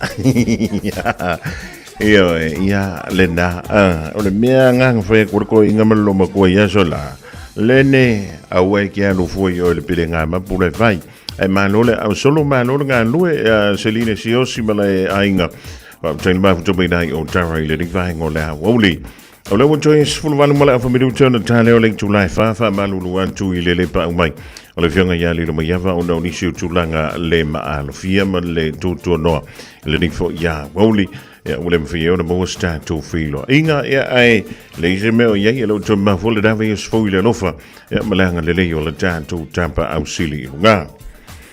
Ole tulanga pe ole ele safa afio le tele o meu fuala au fa saina lo ofia tu tono le tanto utsu i Samoa. E yeile tali tonunga. O New Zealand se tasi o tonu le mafua tuai. O na ofia tuai ia nei fuala au fa saina e fualea. I se tasi nei o va safa pele o na malanga mai fa mai. E leitu i Sauteo Amerika le na fua mai il finga malanga le va alea. O le va alening safa pele o na fa alava fa fua se i lumba. Ia se o so fa inga le afu ale tunu o Farani e tawala mai le tunu o French Polynesia. O le so inga le safa ya le customs male defense. E au fia male tunu le New Zealand. O leo so fa alavala o leo so fa ingalea, so fa mai le fa matalanga. Na mawai ia le cocaine. E tu salo na mamafa. Ma le fa tani. Eoi. Tusa le mamafa o le cocaine le Samoa. E tusa ma le fa monotupu tani le mamafa. Tasi le tani. Ia e pio le tamaita avale la titi fuile le nai tu i au tafo le tau fali. A e tango la e wha putu wha ta sinta vale se wha. Pe wha poponga i lunga pe wha pi wha kasi. O le te lele da. O le cocaine Samoa. I leo se wha inga lea po o lea fo. Po le wha moele sa wha tonu ina i le amatanga o le rik fo i masina. Wha te sima le lua wha tani. Ia ma o le operation mo wha ina o le kiwa. Le sa maua mai ai. Wha mai lana wha amatalanga. Ana va apea e ofi mai te tono o New Zealand. Ia le cocaine lea po fuala au wha saina lea. O lona tau po o le tupe o no mawai. I lunga o awala New Zealand. E o antu le afa biliona tala. Afa biliona tala. Tantele tala no i menta o miliona. Eoi. Afa biliona tala pe ana va apea. E le faia le os fainga le. Ia mai famile isi whaamtalanga le tante o fort wai. Fa mai o le faia ma faisiaki tono New Zealand. I le sua vailea e tātou te afo. Ia, o le faa aluatu. Se tu laua le rivang lawa. I fale le ta ua. Ma o i da fui o lau fa Yesu suenga. Mai lo ai. E ko ke le anga ka le la ko ke whanga inga mei o fuala au vasaina so le tono New Zealand.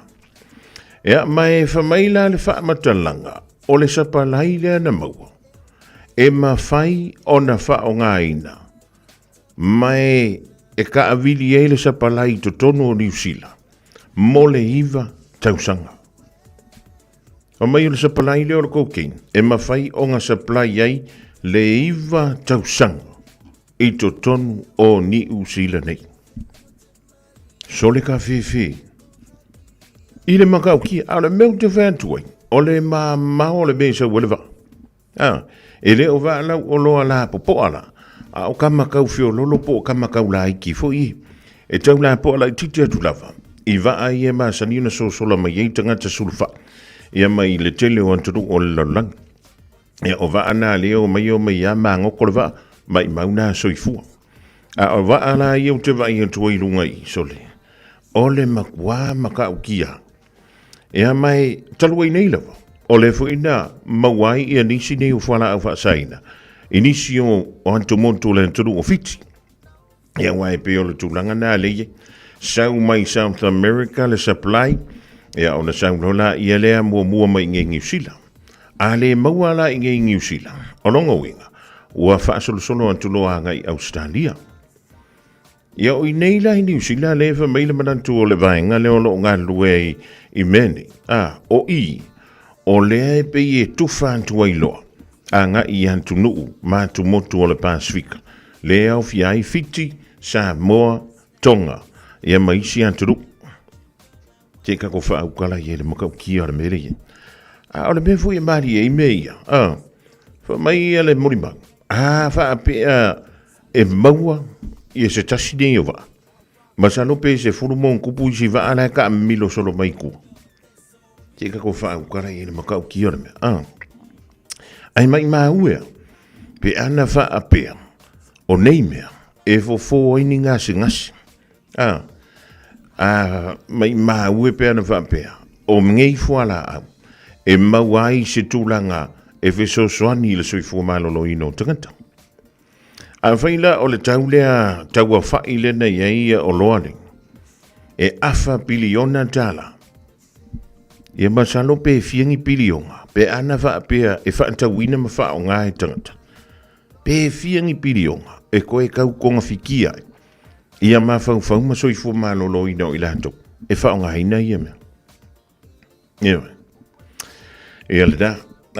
Se awaka ko ki fianga me se ka ke mama yen awaka ko ki fa ka ifo e me ye sa urungo le TV e wa fa me ni si yo e or coupe va ver me ya ai e kwa ya ai o maya yo e masalo ele mo o ngi le mo ngangi e masalo pe mo ka ya po ka ya por ves fofu yo e awaka ko ki fianga me le ngana me mo tato ia mai fa le tonu tuai ia mau tanto soifua maloloina ia mau me fa pepe ona tule mai ia va telephone tuai le tlinga ia au matangi loto tulia maloranga lue le divaingo la Aoauli o le botoi se fuluru minute ona tale o le tula efa. Just think a minute, it could change everything.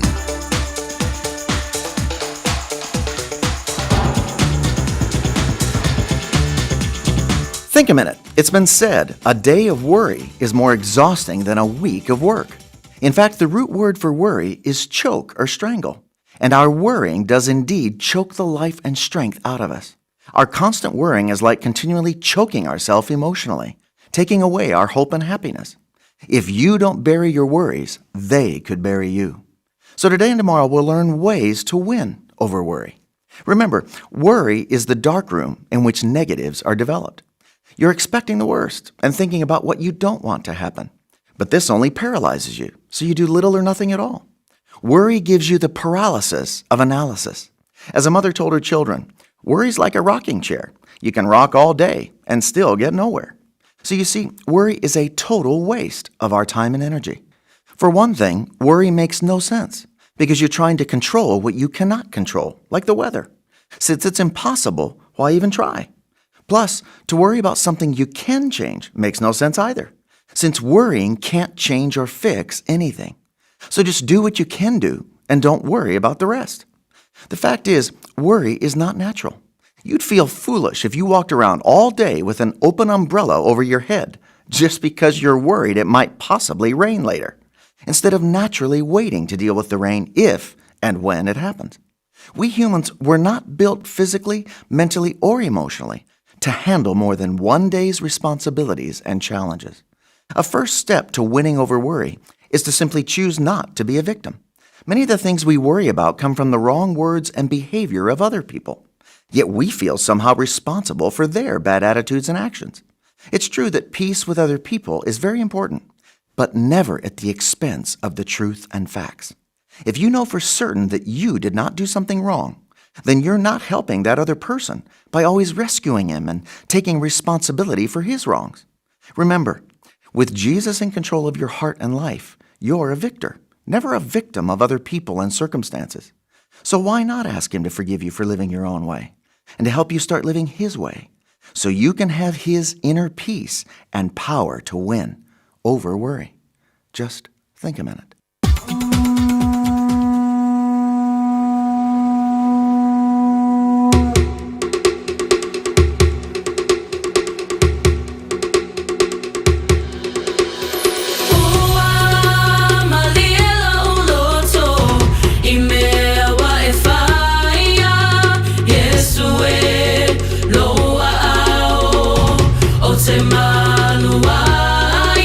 Ele mafai, ona fama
lielo loto mai le vepese ua whaingoina anointed praise o le rivaenga o le Aoauli. Taulunga tuaile polakaramena o le Think a Minute. O le wa joy 5 minute o na tale o le tulai wha, ia ta fo i le wha. I le hawhiawhinei ona i tue whaafunga le le whaapoponga. Ea po le tue au rātou tātou tala e peona sa e whaafunga i le tulai tolu. Mai e tunu o le Pasifika male lanolangi peona tu whaatsia lea e le whale tua ia Miriama la la toa pomare. A whiurai poloka lunga o le awala e oi. Ia pese mai mai e sa Amerika ko pese le ma alu lau ka wale. I say you so what to buy you say so buy auto ma e tilo iai e wa e se e ti so ai na e alu atu lea e se ainga o lo fai se lo tu ai fai essa ta saminga wa e mole manava na o si toya ina le la le ua matela ina foi myself fallinga myself feeling e moni e alava ita e te talanoa e te leiloa mana tole tawalanga no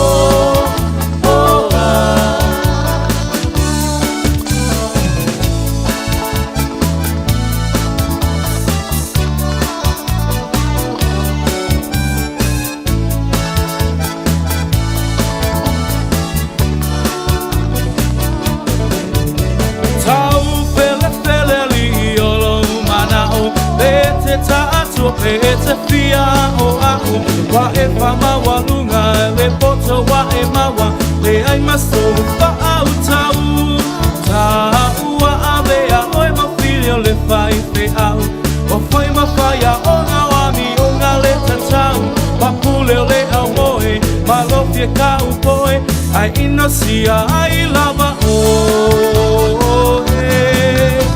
ai myself fallinga myself feelinga e moni e alava ita e te talanoa e te leiloa mana tole tawalanga no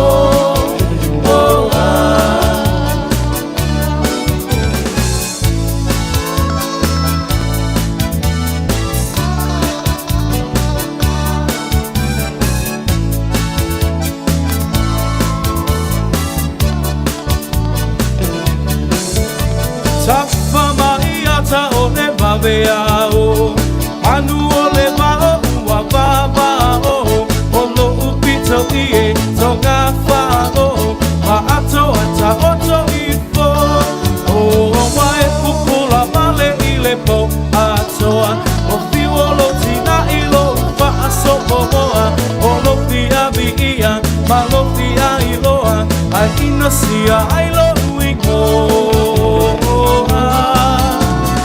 myself fallinga, myself feelinga, e moni e alava ita.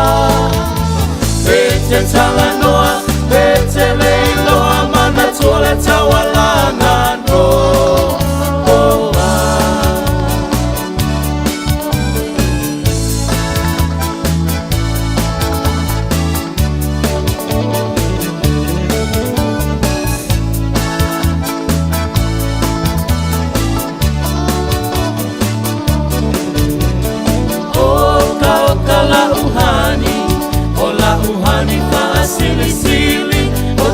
Atu saina ise apa helapi o se pisu pasili o se masikeke mai piti o sina sapasui o ni tamato manifi afai lava uatonu lo fina ngalo tapa aipo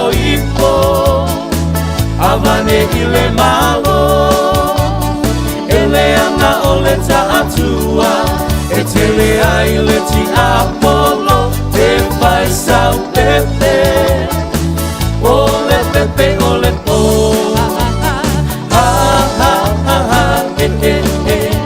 sawia la ia malo lo tele fia mai ata pese pese atu ile ea.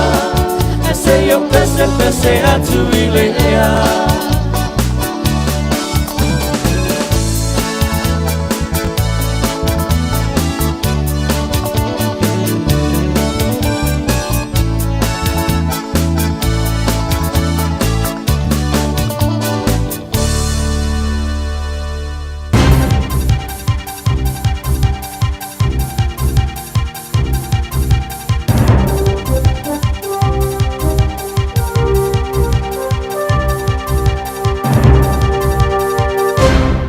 Talafalava malo soifua si mai whaafonga I telefou le radio Samoa.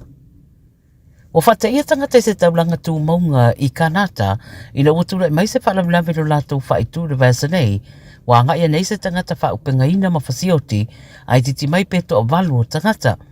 Pai mai te CNN o le whamtaranga leo, to ono nao lātou mawatu o maririu, ma le to o tele lo manunua ina uanga I atu I se aonga I Tumbler Ridge, le taulanga lea pea ma le lua afe whase lau tangata e au mawai I le whaitu I mātui sasae o British Columbia.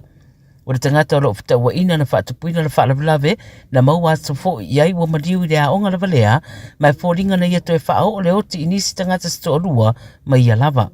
O li pote leo leo ta wai pe amare to o luspulu lima tangata o lo tong fitia I whalemai la latane, ma o isi li pote me le CNN lava o ta wai, e iloa leo leo le tangata o lo masalamia le whaalawilawe, ai le itu inane se whaamaoninga o na o lo whaangasa lo pia mua su enga. I eini isi li pote le whaamaonia o lo ftaua inai, e to ono me le to walu le ua maririu o naita maiti. Ua whaelo mai le militari a Nigeria, pe amale lua se lau fita o vai ngā awa Amerika, o le ataunu uatu le lato tunu I se teme le o te mamao, au le ale awa iai I lato ia I bebesi o lo tula I mai le tunu au le a whaatonu pea vai ngā awa Nigeria, whaai unga umatau militari e whaia. O whamtalanga ia mai le vai ngā awa lea tunu ina ua mai a whaeloa, e se sui o le malo o Amerika le vasanei, o lo o iai le fuafuanga le Pentagon, e ave natu vai ngā awa toleni militari a Nigeria, I le taua whaasanga I le Islamist militants, I te tonu lava o lea tunu.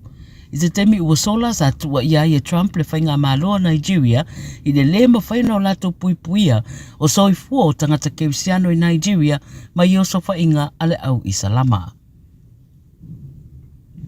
Whai mai leo leo Australia le isa so o tanga o whaalawilawe lua, pa o ngā ini whana I le pōna pō I le tu I se sifo sini, mai na o le 5 minute le wao ia whaalawilawe lua. O whaeloa le 9 News, o se ina savariana I lungo o le Awala o Connor Street I Guildford, I le pōna pō le te o le se fulutasi, na whaina le vai I se whana mai se taavale, na aluana I le ala tele, na mau atu ai le tangata lea I se driveway I le alawa whaetu, ma whaialo I eitong fitinga, ma ave atua I le wharamai. Pa mai na whana ane mai le taavale na aluana I le Awala, au le te afo I lava le se fulutasi le pōna pō, le ta whana ane I se whale lata I O'Neill Street I Guildford lava, ta whana ane fo I mai se taavale o le Hyundai i30, e le iai stasi na whaina I le whaalawilawe. Whaatino su e ngā leo ma mawai murimuri ane, ni taavale se lua ususunu I se driveway o se whale I Queen Acre, ma lo whaawau I le so sa I li ngā leo I a mata upu. E whasa fulu tolu tau sanga o se tangata anu o Samoa e umia sa tuswalau New Zealand o li putia na tau fia ia pia ina ua whetaua ina le maua iai o le iwa se fulu kalama o le marijuana ma isi mea e whao ngai whala au e pe o na tau e li poti a le Radio New Zealand. O le tangata o tau e au maui Australia sa taunu watu I Samoa I se malanga le Fiji Airways. O whaeroa mtanga luenga o tiute, o le avinato whala au whaasaina matulanga I mea e whaonga ina ai, e matua I whaasai le atunuu, ma e mamafa o na whaasalanga I le tula whono. O lato whaamanatu foi, o lo una ia tangata malanga atu I le atunuu ia whaairoa uma o loa, o loo ave atu, e meise ia whaamasani I tula whono, e whaatatau I o loa avinatu I Samoa, a o le I whai malanga atu. Talamunimuni mai tonga, Wa whaia nei na matanga luenga o soifua malolo I nā tonga, se sā I le nuu o hofoa, o na ole mata upa e whaatatau I ngasa ngasa o le whiwatai foi. Pamatala le ofisa sili o le matanga luenga I le Radio New Zealand, o iei se to tolu na afia, o toe malolosi, ma ele o tele ni la matianga I le pepesi o le whaamai ini a inga se lua na afia o lato tangata. Peitai o le whainga masani lea tau le puipuinga, e au lava na yeini whaatapulaa, e whaatulanga ia mautinoa e le whaatatele ai le whaafitauli. O le sala ua whaamamalu nei ua whaasaile toi whaasoaina o tau mafa, e meise lava i whaipoiponga mamaliu. Whautuaina ia tau fia fo ila toi whaia whaatasi o mea tau sami, ma ua whaatulanga ia sa whato a whaamuta i le whaai unga o mati. Tala nala Radio Samoa mo lau whaafonga mai le nei fo iaso, manuia ka luega o whenga ia i whaasoi ia. Talo fa Samoa, wa ule nei o kasputi alu, a wale suia le ngila wa ule kio. A eva mai ina se fudu lima iwa kolu, Radio Samoa, vevela a. Tato te mana na o umalava ia sa o le whainga o loa tau whaonga, ia mana tua tau whaonga o loa.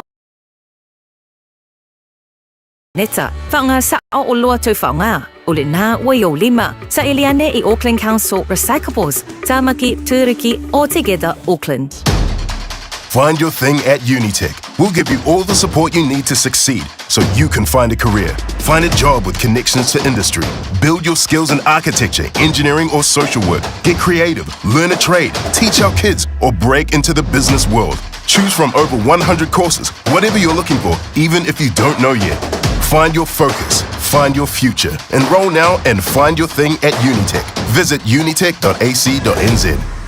O le polo kalame o le ngā ngaifo whaiva malei a taua savea I lunga o le Radio Samoa. Ua mawhai o na awi nātu ona o le fisosoni mai o le Pacific Specialist Healthcare. Ma le tonga fitia o le ngase ngase o le fatu. Ma le ngase ngase o le kanesa I whale mai e lua I Nandi Masuva. I le atunu o fiti. Asia siane I le upeka ta whailangi. Pacific Specialist Healthcare. psh.com.fj.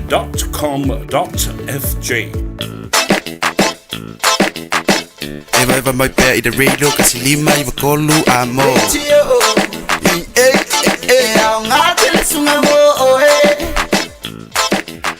O di sinau tātou whasalunga whapi CDC le di whainga o le Aoauli e bula di whaktaimi le whiawhi dau o fitu miru tau tēne ling tu lai wha o wina le tātou mawhtanga polgalame le Aoauli ma Fofogamua si u le ling tu lai ono le whiawhi ana ni ono lo tō e sea e le whianga iali a tau savea I le ni fo I viaso toi tuli mai le vea swope a tātou Aouli e le lofo langa leo le tua Junior fu muamala inga nai Brisbane whaantala whaatu le di whainga o le Aoauli ma lo le ngā lue ma lo fo I le fai o le faiva. O le son na fina whapeleo na mawaile avanoa e whilo ia le whionga I le li pāle mia o lo tātou taro I Samoa. Le sunga ia la aulia le mali toa pola tei vau Fosi Schmidt. Ia ma le visenga fo o tu stala pi o na masini ia I le solulu. O vea stei tasi le mai aile o le whilo inga le kabineta e pei o na masini ia I vai asoti tasi. Te leni vaenga na whapele o na sauno iei. Ia le sunga le li pāle mi le aso nafi. Ia e aona toi mai mo ma whaafunga mai e le tātou taro. I le ni vaenga o le chefi. Ia mo lau si le fia. Ia ma lo tātou no fauta foi. Nisi utulanga o lo whapele o tūlei mai tono le tātou taro I Samoa. Whawhalo whātu ma whātalo whātu I le mai mo mai foi Samoa le nei tūlao le aso. Ia, mai atu maunga te tele se e pa ia maungaiti, pa ia Samoa I ona tūlanga whalupe, ia wasi o tātou tunu I ona tūlanga pa ia mamalu masani. Pa ia whaletale rei, mamalu whale tunu, utaina nei fo I malu whale malo. Whaftai le tua ua tau wata o tau fiafi le nei fo yaso, tātou nu lei tūlai wha nei fo yaso rulo. Whia ngai whaiva mtiute mga luenga ua mawaile avanoa. O le tātou por kalame whaasoro lava le nei o le taimi o le teitai o le malo. Ia mala autu stala a le tātou atano. Whatalofa atua le ngang whaaloalo. I lau mai mo mai, po whea lava mo mai ene I whaasisilanga. Ia vi le atua e teritonu sa manuia me uma I le nei aso. A me se foi whai walo whirima, whatalofa atua I le malu maulungo sa moi sa mo nei a me se aturu mamao. Patalofa whapitoa atu foi e tātou ainga ia wō mai masani.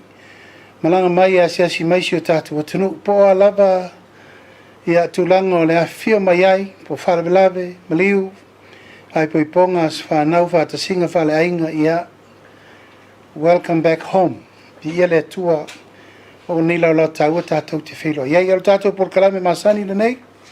A talofa atua i pa ia malu maulunga o tātou au tu stala, televisa whasalalau. Ai mai se le ala leo whaasala lau le tātou malo.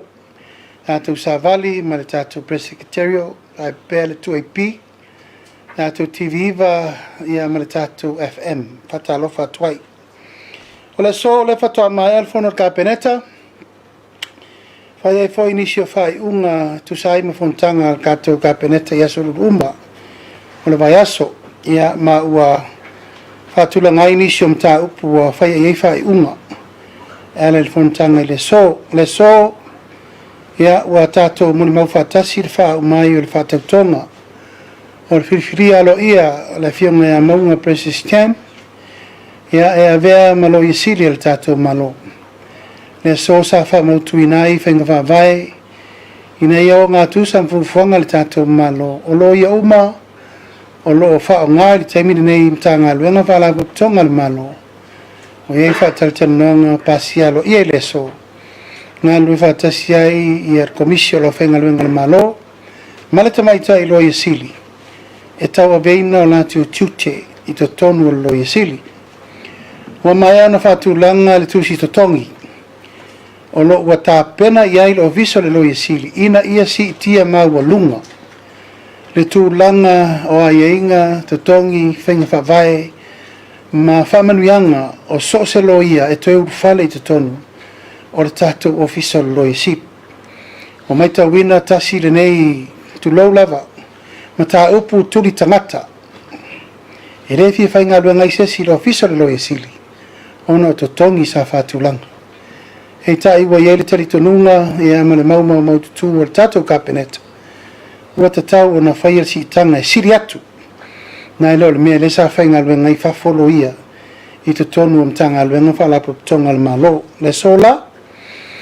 Asi alo ia le pu le ave I whafolo mta upu. E tala no whatasi ai ia le fionga le lo i sili. Malo ia uma lea e whafolo mtanga lua ngai whalapo tonga le malo.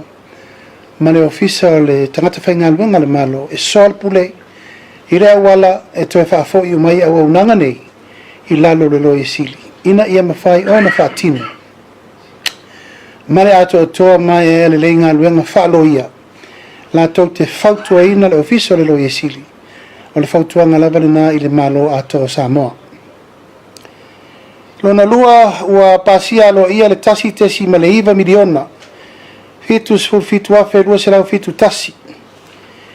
I taui mo a inga uma ma tangata taito tasi. Sa whale anga ina alato meto tino. I le ngalu vo le na oso whafose.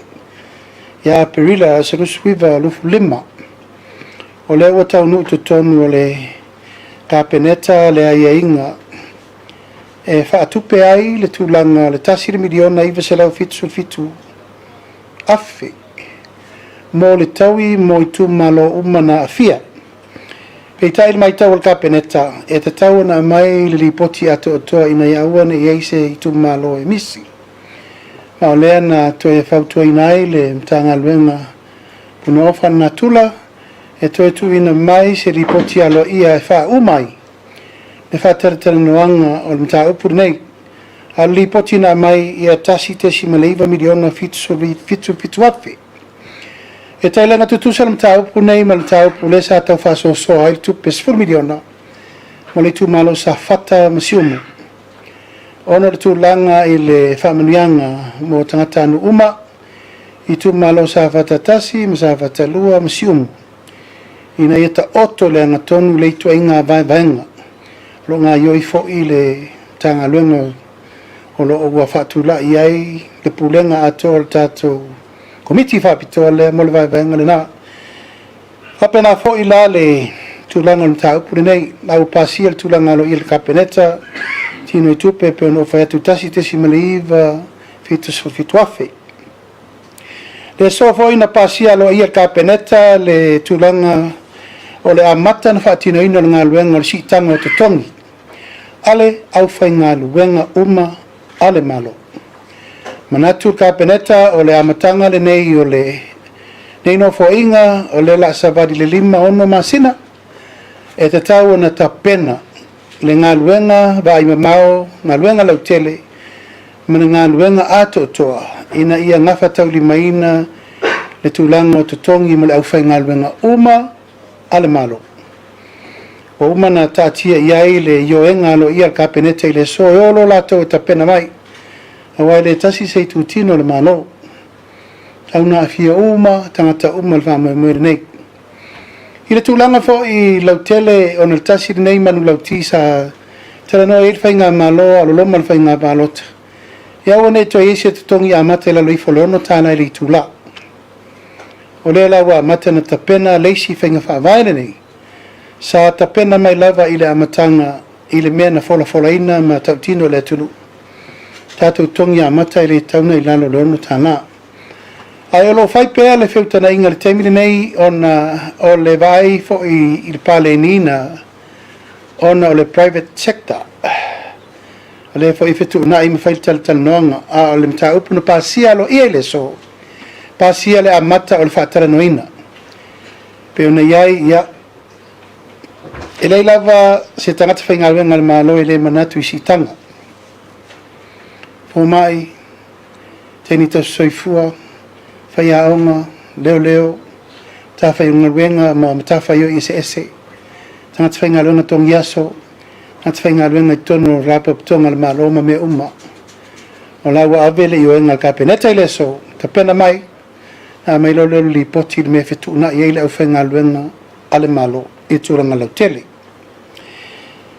o le so foi ia na pasia lo ia ka peneta le se furu valu miliona te si malelima o le one government grant o le familianga nei mo a onga malava al tatu watino po a onga lotu po onga kalesia po onga le malo po a onga at tala po songa tu moti me uma ua pasia le se furu valu miliona te si malelima e whaanganga mo me uma lava pe ona iere pol kalame sa masani ona whaasolo i tausangoma.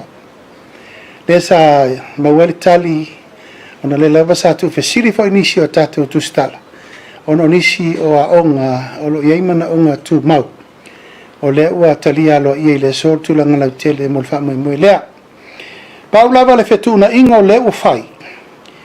O le komiti o a onga u male sa iei komiti o a onga o le ua ave uma i lalo o le fono whawai ina ia tasi le vainga tasi le sinsila tasi le tiltilo e ngafa uma i lalo ma le tai fono o le tai fono o fono whawai e control ma iele tupelea o ma whauna whaia iei ngai tulanga e nga whatauli mai naile iei ma le pule a onga ia ma le fono whaavae e tu iai ma le komiti le sa masani o nei komiti a onga ele to e ia ini komiti fo ia tu eser komiti a onga o lela i lalo komiti a onga fono whaavae umalava e lima sutasi ale turu o lono winga a onga uma isa e komiti a onga o lea waave uma i lalo e tasi ele le ua unanga e whai eri fufuanga po ame tutupu e iai le tatu sfurvalu miliona le te simale lima. O anisi me fasili, o le fa ua tapena le au lape e mwhainga wha avail bloketi miliona, e fso soani pa ini nisi tupe to mana mie mo faso longa, o fatino ino me fa le leia mo a onga. Pen sirfia ia e tele mana no i tato por kalame le fasolo mo le lumana. O lo iai tu langa le tapena ina le tato whawhanga fuaina, o le whaupopo ina le tato wa o ngā mata, whapoloka la me ina le tōninga o ngā mata, ia ma le whatulanga ana le te wina o le whare lei atili o aonga. O lona winga, o le tupe le tasi se furu valu miliona tesi lima se la wape. Ia ma le fono whawai, o inae a mataina tapena isi whainga fau le malo, la whatulanga mo le tausanga fau. Ona fata avili rola i o tūlanga e tapenai e tātou awonanga mo le tauma mafa a alo ma whanau al tātou atono. O le so fo ina pasi a isi ngase fo tu inatu le malo intia i le vai aso nei. E laban silfia le la loifo lima ngase. O lo fa solo per tūlanga le tapenanga o e le o mawhai o na whaiata o tonga i Samoa nei. Ono fa solo petu langa o le tatu o nanga sui fo malolo ina ia mawhai o na whatu lai tulanga ia Ua toi te le tūlanga o tātou ngalwenga whapaitaimi. Asile nei whawhitauli tupu tele.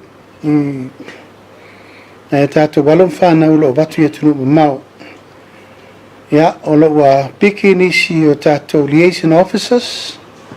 So ni New Zealand, Australia. O na ua whatupu tele ina pēr le tūlanga o tātou walum whanau o Minatu Fafo. A ua whatatia i fwoi manisi o teu o whenga whawai. O no nei tu. Ua tele whawhitauli utula mai i tātou walum whanau i a Minatu Fafo. Tele sori ngā tū la whono le awa, la uwha saina, sa a mio mata ngā ia tunu mamau. Ia, maratūlanga lava ua aria i mai ai ese ia tāpenanga na saini ekon kalati ni. A ese ngā luenga o tu whaatino i whafu. O tūla i mai pēr whawhita uli tūlau lava, ia. O kōrua i ngei, ai whair kōrua whau whafu. Ia, male anu anua i o le tele o whawhita uli, o lo ngawha mana i o tātou ainga. Me se vai e karesia Samoa ia tunu mamau. O lo tau whai oi whaksoasami. A lea ua whaatūlanga lava whenga whawai e tuu le whirwhilinga o tātou tangata i nuu mai tu malo. O le talitonunga whawai rena, a aru le tangata e ave ngā ruanga whawai teimi ai whirwhiri mai e le tu malo. E le pui pui ngā le tu malo. E le po isesi so ona si. Po isesi aru le mawhau mai o wai di eitu o patatua o menei. Iai lava le anganga o le tātou lio le nā e pui pui ai a mionga le tau pulea mo atua i o mamata ngā ai le atunu ma tau vale ai nu uma fionga. So tāpena i le so tūlanga o le whamoe moe ina ia malu pui pui a tātou tangata whaingaluenga i whafo. Mara tūlanga o e te tau o na ave tūlanga tāla whenga iai. Ua ta pena ar tātou whainga pālota la titi. Nā solusu fitu. O le masina le nei, Februari, o le ua lolo mai tātou whainga pālota. Sa fata mua ia ma vaisingano lua. Ma o tā pena i fōi tūlanga umai tūlanga masani pe ona iai le so tā pasi ai ka peneta le tinu i tupe. E whaatino umai le tāpenanga o le tātou whainga pālota se lau muntu puafe. Ia atoa i fo ima le whaatupeina o le whainga pālota tere lena umatu nei. O leha da whaatua a wha ma ape umatu nei tau rumanga o le whaasolongo me uma pe ona iai. O le so fo i sa talanoi nai le wha talanoi no le amatanga o le tātou malai ta alo tele i tuana i mato. Sports Stadium, te le, o leo tā pena e sui ai le tātou Apia Park. O sau ia lipoti o le tātou Apia Park, o le to e sefe ia le malaile nei, sa whawaina me le tausanga tasiva varutasi. Varutasi, varudua, varutoru a mata South Pacific Game len whai mai nei. O le tātou urua i taimira sa tātou hostai. I tā longa le mas Pasifika tasiva var top e alanga sa siva i talonga a felma to a siva fiti mana tu ai na taimi peitai sa no la wincini o le to sefel tato Apia Park lo no winga with the town ta pena se si malata al hotel mo le tunu o lo fatal no ina le so le fast food fitu eka e tu le mato o le afausi ai leisi e tātou malai ta alo tele. E leila lo ifo le tolus fulu wafe tangata mai moa.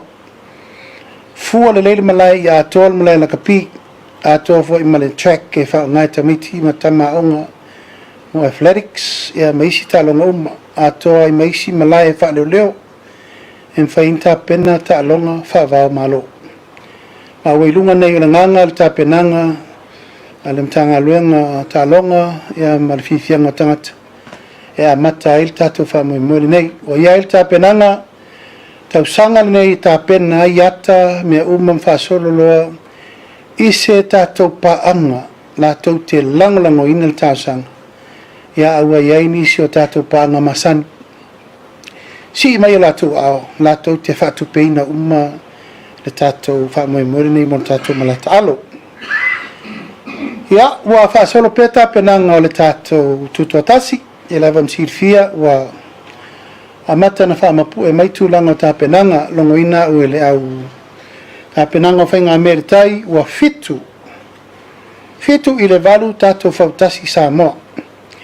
Leu tā pena mo le tātou whamoe i le aso mo yuni.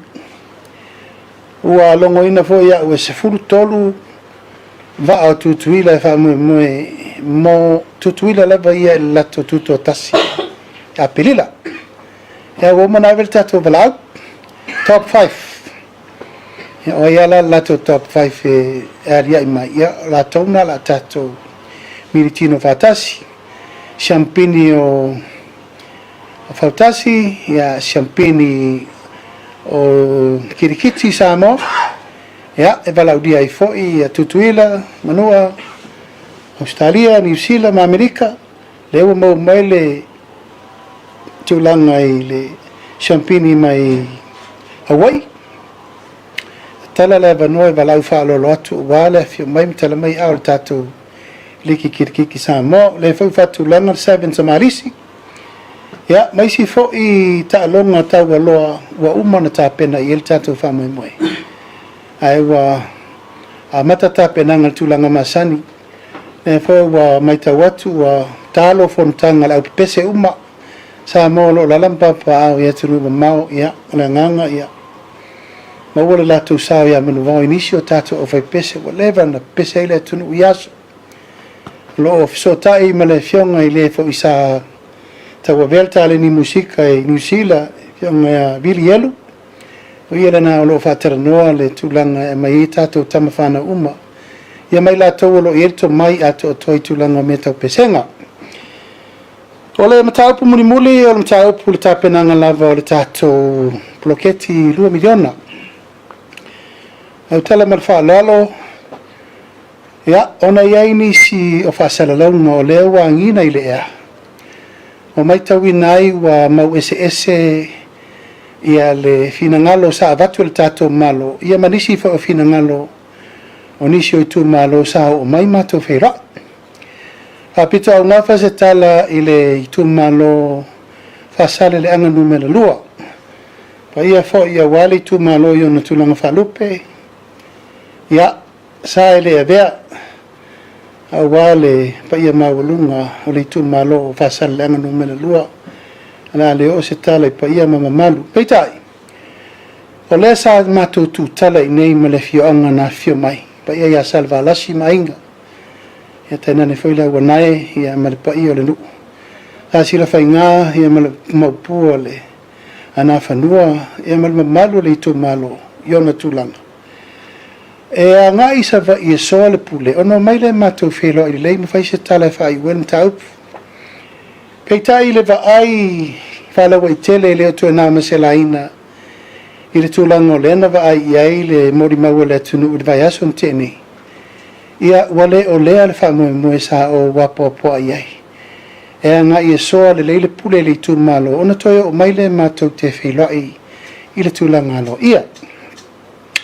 O mano fa manino ele ia ina le malo tu langa to finga i to tonu li tu malo a ia inga i fainga fa vai ma mele u fata vale tu le malo mali li tu malo ia longo sa ia la na fainga fa vai ia fainga malo fit filia peitai ua vai male tu langa fa no tele ia ole lava wa sopo tu upu ia manga iai saunonga leni ngao ma le ma fau o le fionga ia tofi lau a ngai mai lo tangata ma le whainga malo ia a le lava sa o tau fio mai pea ma le taritonunga o tato mtau pe fo fatamali fo le vava ma le hava fata ia ma le tulanga ma sani ai le tulanga o lo le tarituali mai no leo mai a evel tu ala lo fa sota no to fo mai le peitai o lea o vai ai foi le tūlanga wa si upo matala o lava i le ma fau ma le mingau a wa olo le tūlanga ua a mai le mamolina mai o tau wha matau le malo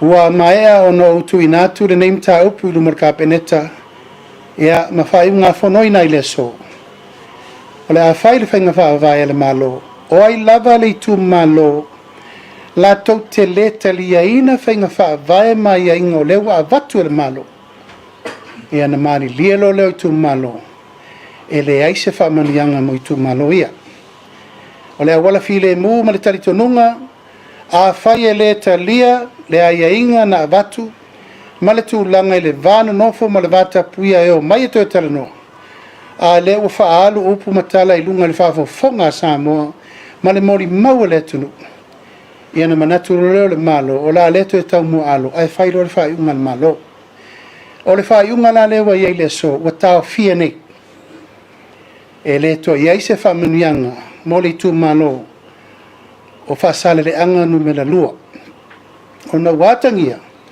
o latou lē savalia le tuutuuga na fai e foʻi mai e fai le tala ia matausi mea uma mo le faafilemuina o le mataupu ia ua agaʻi loa ma fai upu ma mea e lē tutusa ma le faamoemoe o le tatou malo e ala ia lafua ma mea uma ua uma na faatati atu ma o lenei faaiʻuga na faamauina i le aso ona o le talitonu o le puipuiga o le tamaliaga ma le taualoa o faaiʻuga fai a le tatou malo pe lava na fai atu sa mo le teimusola e tumu le ava ma le faaloalo peitai avaai atu loa e lē talafeagai ma ua aliali mai faiga nei e foua le malo ia na faiga vaavae e lei la sesi mea toe alo ia le malo o le faatino lo lana faaiʻuga ona lua ua oo upu faapea e faamatau a iai se me loʻoloto o atu leʻi savai o upu nei ua lalafo e foliga mai ua latou tau faamatau aʻu nei o le taʻitaʻi o le malo ma ua lafo upu faapea ua faatusaina o e lē o aʻu se salafai o lea tapuaʻi o uaiga tapuaʻi o fasinomaga tapuaʻi foi loʻu tumālō ina mataupu lenei ma le faaupuga a iai soʻoloto una ua atu lei savai ua uma na ua veina le mataupu i lima o leoleo faatino ai iala o le tulafono fai uma mea uma nei ina ia taofiafia ai i tuaiga uiga le mafaufau nei ua mata na latou sosofa mai taulumaga o faiga faavae ma mea taʻutino mo le tatou malo ma o le taeao le asitonaʻi ou te alu ai savai ou te alu i savai e faatino mea loʻu aiga ia ma faataunua i le upu lea ina nei mea ane ua faamatau aʻu ma taotaomi ai loʻu ae a tatau faatagata anuu ma le tagata o leeleele o salafai ia seʻi aluifo o lapo ai le tagata e aluifo e faatino le mea lea ua oo iai upu ma le latou upu ma le tala fai se mea vave o la le mea vave e lē taupule faapea Samoa ma lau faafoga mai sisile mai e le atunuu o lea lava ua tatou agaʻi ua sopo le tai leeleele na sopo le puleao o le pulepō a malulu atu le lautele o le itumālō faapito augafa lau upu ma lau tala ia tofilau lea na fai mai lana sauniga le mālō e lē na o lauli lea na lafo ia le upu lea o le taʻitaʻi o le mālō Samoa ma e tatau ona avatu le upu tautino ma le upu le taimi lenei ia liuliu alo mai la o lea la tapena atu mea uma e tuu faatasi ai le so faaupuga le migao ma faaupuga so na lafo ma faaupuga e atagia ai le tofā ua tafea ma le tofā ua sola ai sea talu lou tau mulimuli i tulaga faapolikiki ma mea agaʻi mai ai le vevesi o le tatou atunuu ai lē maua ai se tasi mo le tatou atunuu atoa e ala i le taumafai atu o le tatou mālō ia o le faasilisilaga lea o le faatulagana foʻi le mataupu lenei o a nisi fuafuaga o i latou o loo agaʻi mai e lē talia le poloketi e le mālō i sesi tumālō o le tulaga le lao i ai o ai tumālō latou te talia faiga faavae le mālō ma latou talia le tulaga o le ua avatu e manuia ai tumālō fai lenā mo latou o ai foʻi nisi o i tumālō ua moli mauina latou te teena faiga faavae le mālō ma le faamanuiaga e lē afaina solo muli mai le mālō o la outou ia i latou o lo outou pipii ai mo outou talia latou fautuaga po le ituagai po tui la epa po ai agaʻi la i ai e vi foini manuia o loutou tumālō pe afai e tau te le talia le whaamoemoe o le anava atu o le tātou malo mo le manuia lau tele o le tātou watunu atoa. Ia, o nei mta upu na whaamalurua te whai Samoa lau whaafonga mai o manatu e le tauna o toi alo le ato le laau. Wa sopo le tai le lele ma sopo le pule au le pule po o ai le whai ngā malo. O le whai ngā malo wa umana tusia au i ei Samoa. Lo tangata e vea ma taitai. Tolu sfuru no fo le parmene. Furi sia iai le pule a Samoa na mai peitai. Le wo to vai tu leinga ma saunanga ma upu na tala na fai telefono fa o loa taua le na fai. Ele ma fai la ona ona fono fai fa taitai o le malo. Ai mai se le tūlanga o le tausinga o le malu ma le taua loa. O fai unga fai a le tātou malo. Ia, la whatu la ia le tātou au tu stala ne yaso ma fufuanga fo o mta upu watu. Ina ia tairi tātou whaasoi mta upu fia mamla matiri. Sa no lo fianga tai le tunu. Lau a matatu el mata upu le na tumuri e lo sa noanga ya pasale le anga lua. Ia tulanga yo o la fonga fo e male me wo e tula fono la le o e se fasili. A le tu le fasili fa mole mole. O le fai umar kapeneta. O le a ta o ta ofi le fa manuanga mo pasale le anga lua.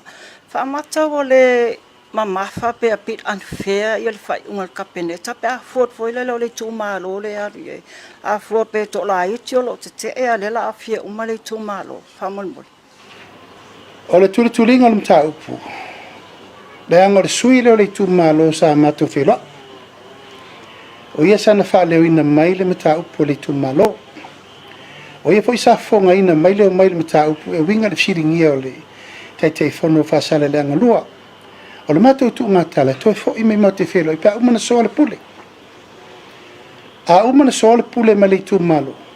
O na toi o mai le mate felo i po la tonu munumuti. O le se felo inga. E leo mai tau watu. O la ufa leo i o le fono le chao pipi. Le fai unga le tu malo. A fai lava la o le leo le la o le fai unga la le tu malo. O le mena le la tato walwai. Langa o ia sana fa leo ina le mta upu ia tia u ilumo le. Lumole tu malo o le fasala la mole wa o no ia na fa le ina mata upu fa mo fongo le tu malo o le fo i mai fa le mai irim ta upu ala fa le yo o lo no winga o la la wa ve yer fina ngalo le tu malo o fa le o fa se me va ve ina ia ta o fier me le mana o le malo o uma o na fa nga fa va me fa unga le malo o ai la le tu malo e le talia mari lia la ia solo muri maria mele malo tu le la to fa fina ngalo la manna o ile talia tapuni il finga fono fa vai ai pe no fa yat tu la ile tu malo sei fono le tu malo pe fa pe ora la to fina ngalo o tasile ai ono wala na fa yat la up ono o ia sa fa ma fo fonga la solo mato filoi o te tau fila o le momolinga menga o le fe auna mai o fonga le tu malo pule le tu malo fa sala le numero lua pe fa pe o la lato fa in autasile ala wo la fo o da fa fonga mele tu malo ia manino le po o la lato fa un le na fa fonga in ele e to fila o le fasilong le fa mole o le tasi maleva miliona le fa matu mai mo afio anga ia fie ile kama tsunami fo ile na so fa mole lo fianga o le ale e fie ia no o a fie la lo le selene nei ai polea se fuanga le vai no selene nei mo afio anga ia fie ele ia tia ula widilinga le na fa tu le mtanga luenga tu ta pena maile po no umaya na fie ale atonu fa no batua se tali malo ia vasole ale ato tonga li poti le na mai i le ofisa sisio manga e fai si totele no umaya na fie le te mira ngalu no so fa fose ma fu era no so Lucia ya o te lo ne atoanga ta mo mal beso fo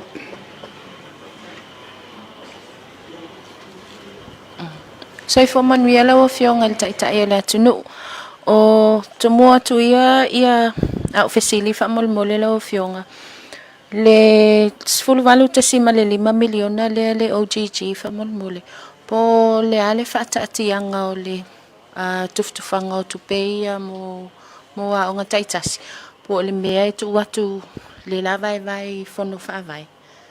Ina ia Ole bloketi e tu maua i le ofisa wa onga.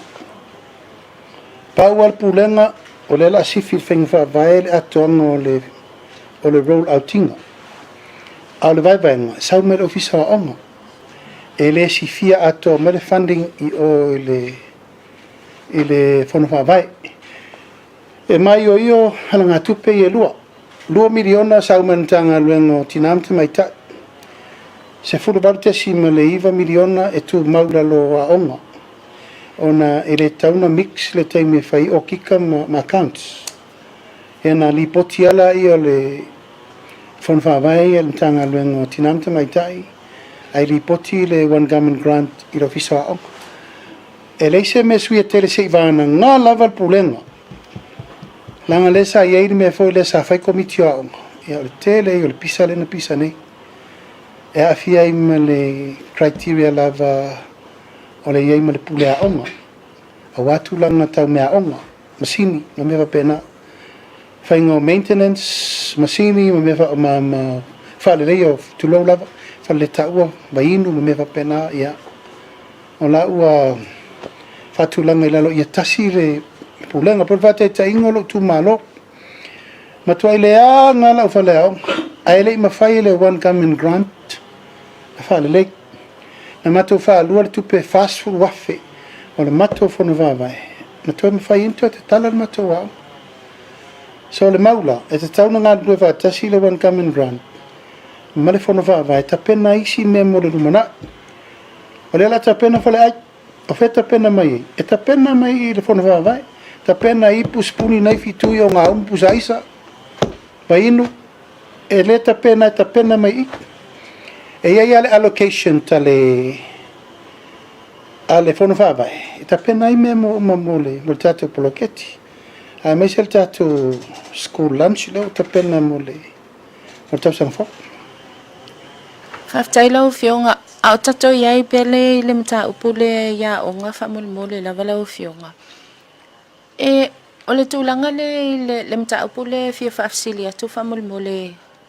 Po le meo tu mau lava ia le whainga whaavai fo i lea sa whatatia mai. E a o ngā fua ia whanawa o ngā ia o ngā tūlanga lua. Ta sirina meo le.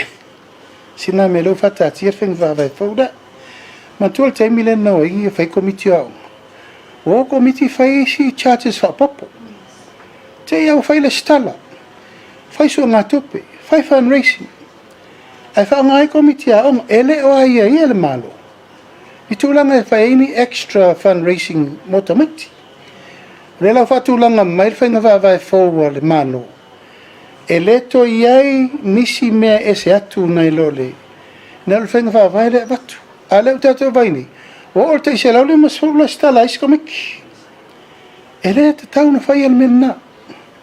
A na ala na whai almena. O whai lava e komiti o ngā la tau whai ngā sua tupe ma la tau mea. Ai whati e tia ilu motamiti. O mea uma mole lumana. I lela tulo lava e whafoi uma mai e whanu whawai. E la tu i ngā mea lea awene i to iai ni le stala.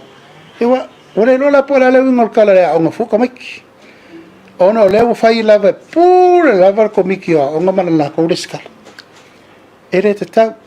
Yo vol mele sa fai aso fai a onga.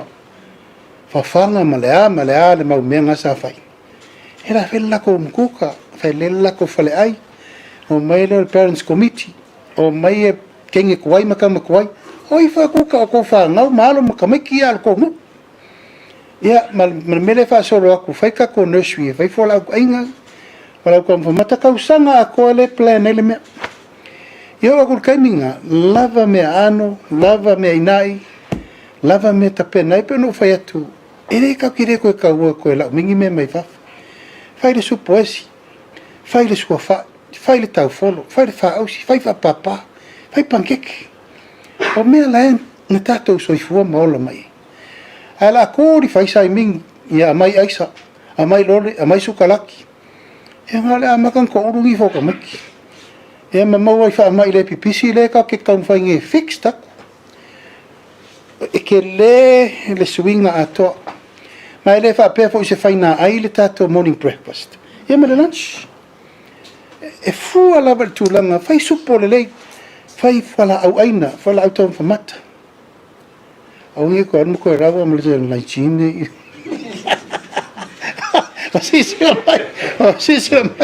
Wasisira mai, yasi ma aboka ma mea. Uiro sisira i oro malangi. Koe ngā mere kau kako vai, kako aboka, kako esi ma mo mea umoe. E mawhai ai o na tau ma mawhata maiti. I mea tātou te maua. Ai tu wera nei mea apu moli. Tia. Pura le tangata i eilana sila malana wawai. Alfa moi mona. Whamon moli, le mta upu lava lea. Lea la wa manino ia le vaenga lea. Wa manino au whala le tūlanga lea. E le te tawana tongi ia yaini tongi whaupopo ia o ngā whanau. A whapela e whamautu whainga whaavai ia. Whawhela tūlanga whataita inga le tausanga whalea o ngā nei wa alu kota mua mua. E iei isi o a ngā o laua. A matauna tongi pili a o ngā whanau. O ese sila lau fionga voi lea a mai a mwhai o na toi reimburse. A o malo le fesilia tuai whamolmole lau fionga. Whainga whaavai leo tapena. E tauna final umal vaso folk. Paua le mele na manatu ai le roll out tingal tupe taipe mele te si so maltenesi. E la alu fafola to lima se la wafi. E ka vai le mele o le leto ngino la to waun.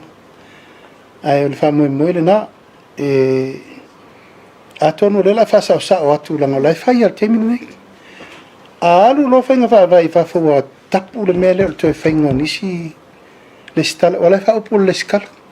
Ai se uma whaingu mela le skara la ula ia. Ia alona winga, la tau lonta tau tiro le awala launa tasi ai. Wa fia kwata, wha kwata le tau sana.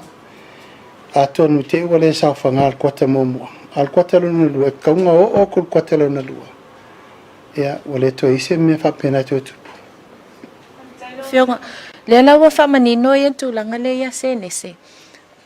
O tūlanga le ia o ngā voia mo whanau e ia whianga tū maul soifua. Hataita inga whia malama e whapia fu loto tamwhai. E a ngā ila tau i lalo whono whaavai po le mea whamatu usao a ia ila tau pulasa. Ia o ngai whamatu usao. Antua whaia o ngā le whakasa ma le o ngā le metotisi. E ave sao lava ili tupe o no lei lalo o kalesia. E o la ia o ngā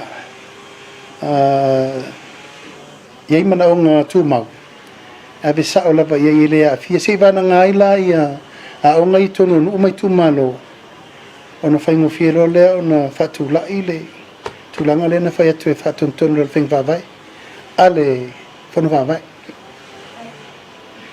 Na wa fionga le tūlanga peo ni iei le visa nei yaso la wa fionga wha mole. O la ase fina ngalo la wa fionga tam whainga tātua tunu o lo wa mau ya tunu mamau. I le tūlanga sa o lava ia ana avela ulango i whamoe moe o kilani o te le i tau mo alo. Na si ilo lima so soani i tau whainga a tātou tangata i le awala o lau whaatino i le whiunga i ana i awha. A me foi lau tua lalo i tātou ofisa lai whafo. E a whamsanga ma le whiunga a whe matalango lango i whamoe moe o nei a tātou tangata. Aisea e tāua. A leo te whaatari le mawhilo inga ma le whiunga le ripalmia. E Alaksan, ia mati, o le tasi lea mau o leo te tāpena le iai, aise a lava ua whai e whapea tātou, sa isi o tātou visa i, o lau mati po le visa te wherua i pule o lau, i lau waru whaafia pa wal mea wiki oval masina. Ai ese le mea lea e anga i elena o New Zealand foi ma Australia. A wal mea whaaftai a Trump tau te reo la vera risi leo kuri mai le siawari. Salo le lo fo Trump ya Amerika Samoa le ka kela bra vea ko mkako e lo panning a kere kako. But o te lang il tu langa lava no apopo e le fionga ya nai. Alu o tau lang o toa ya tauna ang le to te la le New Zealand. a le mele o te taimilo toi le vafa malo diplomatic relationship New Zealand. O le ta pena a vele tau sanga le mele na. E lango le tūlanga o le whawhaingo whi. O te amana ia fo i le hatu nalu New Zealand, langa i tātou tangata e lātou te le whamaoni. Pea tātou tūlanga tōru le overstay in New Zealand. Pea e mua tonga, so mawhiti, longa tōru tātou. Ka ngakala ia ngā koe visitors visa. Ai ako so lai o lātou la nei. Ia tupu e nei whawhewheu le mena. Tangata fo i nei, o lo whai masasa i New Zealand. I le sori ngā tūlafo. O le lau atu nei tātou le wheo i whalawe lawe ma mea tau in tātou oio. Ia leu ka whiofi kako. Anyway, o la tālia pēr whamoe o whaftai fo i wo vai atu e tutu whatasi le whionga ia anai awha e maltama wawasa. O le minister o the Foreign Affairs. E malosi la le maku. Mai sa o tualalo fo ia wawasa i le mawhiro inga na whai New Zealand. Se e lo whai fo. Tara no lesi matai e lo whangia tanga Samoa ia. E sateli alo ia, mai o te whawhetai a Winston Peters. O langa la mua, ngō vai aktu fo i ana publicity ma mesa a whai ia, lasa aku mesko inga ia kako. Ia, a taru si ia, a o ia malwha moe wok tā pena e, a veri tātou mau sosani ai mo le whiro inga lero loma ni a mati. O le se ofisini la wa fionga tu langa laka pisa mo po fionga o yai ele mta upu le la wa fionga po le mea wa talia la wa fionga le tu mai pe se leni po to fa fo se leni le Australia. Ia o le lo loma le fio mai ele install vai fafo. Australia na longo mai ia. O le minister tonu ana na le mate filo i le mele e tupu. O mana ave le fasi silanga le tunu i le me tu el malo i le tato la kapi. Ele ai se si o tātou ele a lofa le tātou le tapi. So se Samoa pe ali i pe tamaitai o le tātou lea tālonga e se le pele mo tātou peita. E ele me te tauna whai le lavana o tā ua. O whea le wo o i le tātou la kapi. O whea le levo le wo i le tātou la tapi. Tai tō fitu, su lima, awa tama, awa teine. O tātou wo o le maua lalo. Sa tātou le ma whauwhauina. O le maualalo le la tātou wo. Ia tātou na tātou. Tātou taunu unga pito. Siri na matau tia whai unga. Tātou malo le World Cup. Tātou malo isi me upeita. E leo le leile tau aveino le pulenga. Bisai tupe. Leilo loa tupe. Tuturi tamata alo. Tuturi coaches. E le leile tu langa le tau aveino le ingoa le tātou au. Ia. O leo alu lava ufatu maisi i tālonga fau. Mona Pasifika e foi lo loma mai si uniform a fel tato manusama o le lana ofa mai Australia le tupele fa pes 4 milion na Australia tausanga 5 milion na il tausanga o se tupe tele a o mai la Australia o mai le malo te direct sa o le malo fa mai le malo a sai ni le malo na mai lo tupe o lo fai te ngal te mini e sai ni le malo na avele yo o fetu e le malo le pui nga mal vai ngol tupele o le tau te vai te mini o lele o tu langa le leile pulenga i meta tupe a fai la e fa manino mai Australia a fai e pulea le malo fa so ino le tupe o talia a te taula o na fa va senga le pulenga a vir tupe e o vama miliona lata lu miliona tu pele a ver malo te usamo o la le result tato mo poi fa le tono o le pulenga o mana fai sa o lava u por plesteni fionga namlo u sa miliota sui le pulenga o ese o mal por kiki la to tono o ese tu le la capi ya ila to esa ta alo ma esa ia ilo la to territorio la to fa le il calo la capi Ela fatat. Toa tātou le saini. Toa tātou le saini. Ono le whanau nau tainga. A saini le malo. Wa yele ato toa wale lei le pūlenga le lakapi whai. Le lai whio mai le minister al vai fafo. Ma te whiloa i nei. O ma voina awela o tusi a Australia. A fai le a fia le limo le malo e control le tupele. Na to vole ave sa le pi. A fa le ton, it's your fault. Al mele a papa to le malo, a sai le malo, e mautino e pui le reputation o le malo, o le sa le me ave tupe. Le la ta ti el temi nei. O mai foi le to tele o esa fai a onga, tamata alo. Ya sabe fo ima ma CEO le uni la kapi fa di melo la tonga le mali fa se o to ton wana tanto we e fa lo la pena la to tusi ave il pulenga le mave le world rugby o ina fa Milton moto Sili la wa fionga famal mole tulanga pena ye inisio opine fa ilonga mo ilato wa lo la to tautua mo tanto tunu le sa fa sila to la wa fionga itu sai ma upenga tafailang pe fa yona fa ilo la fa la witele la wa fionga le tulanga o le wa fili le committee fa pito o committee fa pito te fonele fiong a che pico poi a mosesi le fiong a pali I hensoli sale longa e mana fiunga li lua mai sare long ola tona le la filia ia suafa o le pa ia mal malu o tata watunu ola tau e tauna abir fa lo mai ole tu lalo la nave ole aso le fel tato melia la tato titilo se tato national day tato te mana tua mai ilato motu totasi tu lo lava Lato umana mataina le tūlanga o le matimatina po laranga luenga sa whaina mafuai o na tātou tutuatasi. La waki mā moi, asiata, na mula ulu, tanga loa, tuilangi, I inga. Ia ma vai whanua nei tō ina le langa mausoto. E whai I el tūlanga roi, e momori ni e lato pale, ma mai sui o lato wa inga e, ave ele pine tau loa, e tātou te mana tuai le lato ngā luenga sa whaina. Le la fa pe e fai le tato tu fanga pine tawalorena ile solo o tato tu totasi e fai e fa manatuna tu lo lava na to si fiel meleta tia mai tama ainga tamasese tu meleri fano to fil tamasese tu meleri fano mali to mata afala ngo maui I munu Ya la fo ia ile si fanu maliu tamasese I le pea ya ma moli marito moli lai o tangata umane o lo fa mo el tato committee le ave I fa lo longa le sole a mai taule nei fia tau sanga ancestry ka ko le le waki ave umaya ke ufunga na o ka ngor ka wakasi mar ka wo lalla mele la riu tato it's a national day mo tato tangata tawalo wasalato wasaina le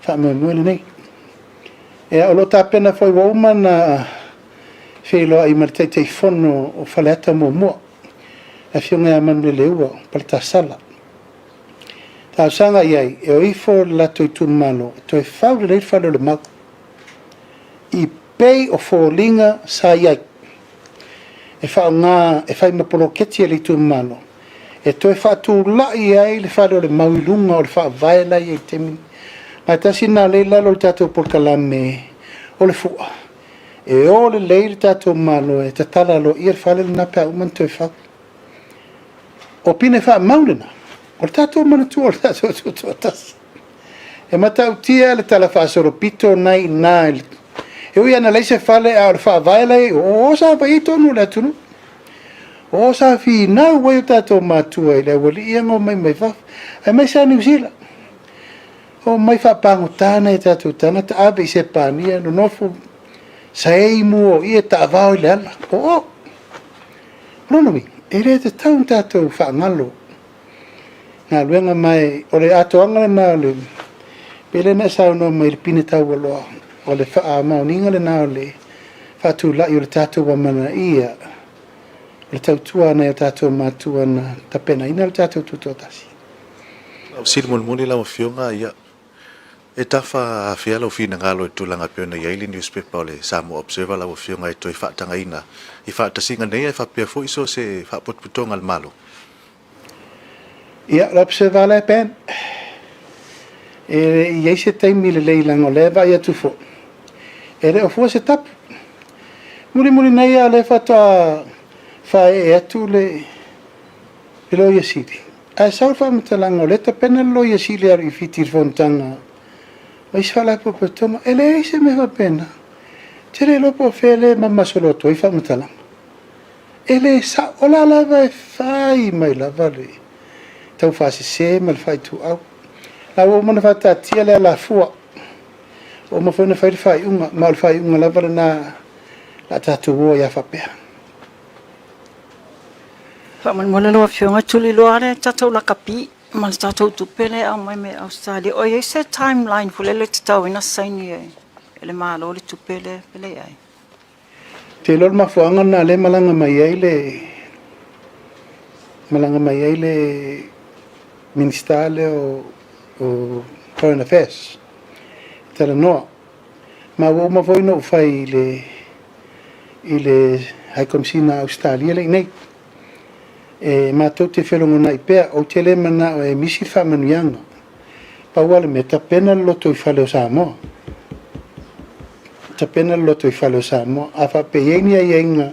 Saini le tupe na mele tu le malo si ta pena I, ya. O option sumana tau na whai. A lau o lewa na punga vai rua whiki makonga I ko kongu kaseki. Au kako, o le kau. Le kau sort out le kako management. Kauanga ko kirikiro le wala e. Le ngate ina whai e whai ma le teritonunga e o so soani le me tau no ye. Whaftai, la whasiri le tatou tuunga whautasi. O whaisi lewa e le tau whaia le tatou tau banga le. Wa o te tautonu fo o nisi o whautasi e nisi whi awhioanga wa matau na pala se tulou. La whasiri whaamol mole lua whionga e fia se tupe o whataatia po whata oto le malo. Mo le wha moe le o le tūto o tasu tūnga pautasi. Ai pe o iau se fuafuanga le malo mo se sele ni fisosoani la mo a whioanga I la tau waa pe amana umia. O la e wha solo le teimi nena al wenga al komiti. Na whono le komiti la son fuafa meina o le whaafautasi. Ai to o mar komisina ia te awana nafi wa fitu fautasi. Ma le si whaamtalanga o lo whaapopu pe fautasi. O le mea la vaia. Ona ua le to e whai ale malo me tauna whai o le whai tu unga I tau sanga uma. O lenki ai whapea le whangata malea. Mai o lo ua ave le tūlanga le whautuanga. E le to e misi le 5 tau sanga le nofo inga le whatuatua I le tua sa mo utasi. E ma tu unga. O le lawa mata le tato tutu atasi mo mone o tolu aso. E tolu aso, tolu tu unga. Ona vatu e fai mo mol tatou tu unga tatou la vaia. Mai uma tatou va e fitu eu ta pena. Fai tatou tu. E no mai velo tu tuila e langa o latou va mo va update atu ia tatou. Fai fol latou tu e pingi le fai ngola so munu muti. No mai rola ia e na o mono tal sanga ile konsula sa mo le. Ai po feme mo mini fo spuni alo ma tatou pingi fo spunki. Wa pe mena le tatou iena o tatou foi le lau papa ta fa per ma vivi o fo spungi kai fa pe ai lo e lina mafua na ave le alo mea ia fai se ta longa mana ia final lai va mai tutuila mamanu e ma va tatou ai fa mo na e sa voleva na tia e oi fai di pu wa matua leto ieni pu ona wa umi na tu alfa mo e to e mo le to sira fia soia e masalona alfa ide pesenga la te lo la mo tu aso si WS ako fa lo mo le wa marca la pe mai fa ide pesenga inaso e al tato samone samatau fatausi ia sa maunga a sau ia sai lo mai le tunu e tu pe fono fa vai amo polo che tina e ngai tu fa le il musica e tonu il tato tonu a tonu e tauna o atu tau sanga lona lua por tau sanga lona tu io tato vai me sa tato ye mo ya soia a tato vai la velta leni sai to tonu le tonu e tapenanga na Malo faftai, malo sau no lo fiong. Famol mole o le si o mata o. Ole toi tuli loa su la vale mata o le fa sale le anga numero loa. Le la wa ye le fa ai unga kapineta. Ala ofisili la fiong ai fa pe fela ia le tai tai fono le sa tofia male au fa inga luenga le official fono fa vai. Into langa voi le o la to tutongi ma vaenga fa pena. Wala foi le fiong ri minista e fa tatiela wala fa tinoi. Mai ola fo uma o le longo le la longo nei o ta o tuol mele la ngale wai urfono kabineta. Ala o ta pena tu sia lo ia minista e mal committee o tato steering committee fa ali ele manatu lo fa tatia. E a fai la vo le fa una le o fai la tu tele talia feng fa vel malo. Solo muri malo e fa tatia la tu tu malo. Le mta upula le fa se e atu le tangal wengo le po le tangi le fa u lo tu tangal wengo le fa sa mai ya te was se la fiong e mo na o le patai le sa noa po o sui umau ali ma fai pule le sa valia mai le sa awai o fa moe e pala si sa o sa mala le ur fa o le la vana na la fo upu fa mata o le ma fa ma le minga ala wai ri mo le iri fa pena fa se pongi sa ana sa tu fa fo mai upu ia na sa no ai ma tulanga u fa ari mai ai tau fa mata o me la wai ri mo le na fala ia man tanga luengo le ma fatino ngol la tu ngal pe fa mate wa so dia la sa fa fo ngai le tu u punta fe siringi o tamali anga siringi o me umar va me malo ale o ai le la fo ye elena o la uli wala fo tai tai o malo o tai tai o malo tai tai na fifiria Samoa to o le pui ngala a fa inga pana o masani al mero le ma va mai le ma va a wala to fe siringi le pule le wa vatu le malo fa ton wayati na e mo tu malo ya la wala foi limo le tu malo awal mele te mana fa sao ele ai se sina te tau fia lo tu la isa vai tanga le fa mele pule ai so lo ton la tu le sa vai era la sa vai tu sul va sul la stona se fai la porta na te rifa tau fia sa vai tanga o pule mi ngao ma o pule ma fa ni tau on fa sao al fa salanga e pa o ton mo tanga te na fai a faila nana foi le tumano po la to fu me fai tanatai wa la tau mai le manuio le tumano fa le tonu le manuio le tumano taru la tangata to tasi pa fa pe lo no lava na fina ngal pula le tumano le a wala fai ai pa la stonu wale foi ni la palapa Ela fiong atato yaila il mtangal wengo leo ia olfsili tutulo fa mole la fionga po wa taunu mai ia le reporti foi le sa fati no le mai ni usila itono le anu fale al tangal wengo le fa mole ele taunu mai le fa tali mo le masin fo ale fa pe mai le to fale le fengalo fa tasi ma le mtangal wengo I tutino mai so soni mo le fa lautele ina tu mai malanga va sa fa pe le masin le nei alo inisio fatulanga no lo tapena mai ale afe ngai ma Australia le temine Australia le nei fa solo ato lo lato ngafa foi mal tapena ngale anu fale me molo tupu ya ami se foi fa vela no tupu nei ai lo fatat Italia ole fai ungal vai asona te nei sa fatino ai ia au lape fo ia la fio anga le au va o nol tulanga lava le ai le tafie se au fala au mala au fa saina ia le fo ina ia inga sa fa sala tupi o le silila la fio o le asa silsila i le tula I mai o no uma fio anga e mai se fo io tu malo e la lango ia le tau mafainga fo ia le malo e mai se o mtanga luenga leo e tasi le na nganga moni ana mana e fai fa la wilo me ia awa fo I ele te nunga te le la lango pule maluari in fai pule te le io so sani mo mai Awa e whai fo tu la fono whale malo. A tu la fono whale no. E la e ile teri tō nunga e tu upea le tūlanga le o pūrenga whale nu e lea ia ina le malo. Pūre la tō ma la tō tū mazang. Tafi ma le no. Whasala ma le no. Au lape le no. O mena le no. E whale ina le nganga whaftai o no leo mai tau. Paulo le au wala siri atu na fefe e tangata nei. E wa watu mara se lau lima sifu tangata le ta fia ta.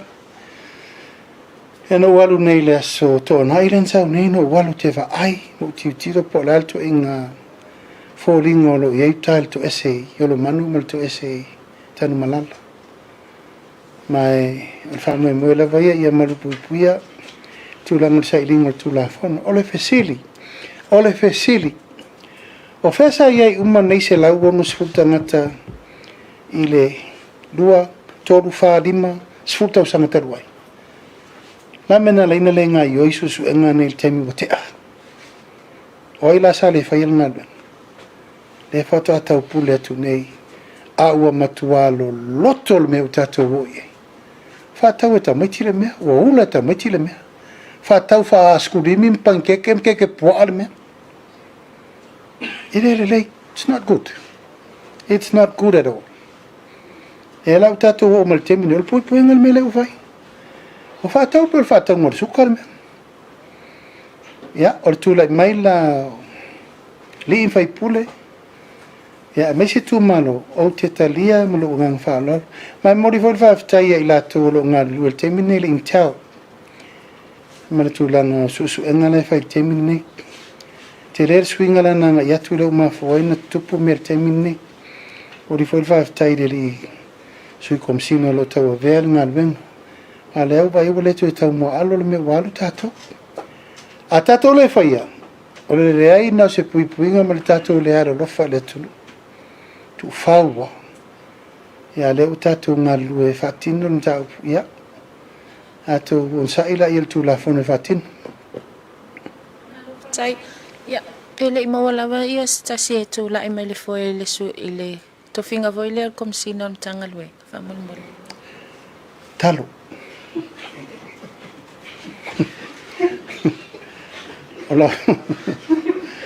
ola wasi singa le no walu fal pui pui fatwa talo le ele natia oleta atia le la fodu le mana pon tangalwe ola vai lua peto fo tas leo fal pui pui ola walu le no vai wa uma lo lima masina ne tau ko fikingo i le main office leo to vai e leo sau lunga mene arrest le au drug dealers matangate au tele yalu al fal pui pui na tupu mai lo fa le le pule le ola fal pui pui no lo le tau no vai fal pui pui le na reina le sing Dela bala tau fa penil tau petasi komsina petau na ru komsi oina la le fu ele vai temine mata pena le ano fale la ngere ngal komsina langolang a sui komsina langolang ola ubibirena ere ma fai ina to yalu to tasi na sitanga to a filis to tas e tau na matua mautu po lango Paula lango ma pou e supportinga tangata la tau vea. A pe no fai atu. Talo. E lo lava o le komisina e sir telo i ofisiri pe a tatu talo le lief so sani e mostra to komisina le leik. E o awe te muso e fai le upule a turi le manu e maua. Ato umanai le official temini o e wa leva na tau tua ofisa. Ele matanga fiel mele le mai stangata mai va sau lead our level na fu tau tua tangata na mena len tupul mena wale to Estelton win no tonui te mirale nei le tau foi to fa fa le mai ma fa tangata o kai fast food ko sana kai korsu ko sana no foi yo ola tona no fe pe mo la pe fa ida alal melen tupu talu nei ai no amata mai alo le nese Feololo ia taioalo. O mai lo swinga fo. O mai tangata fatoa mai na nafio mai tau ave no no fo i lato.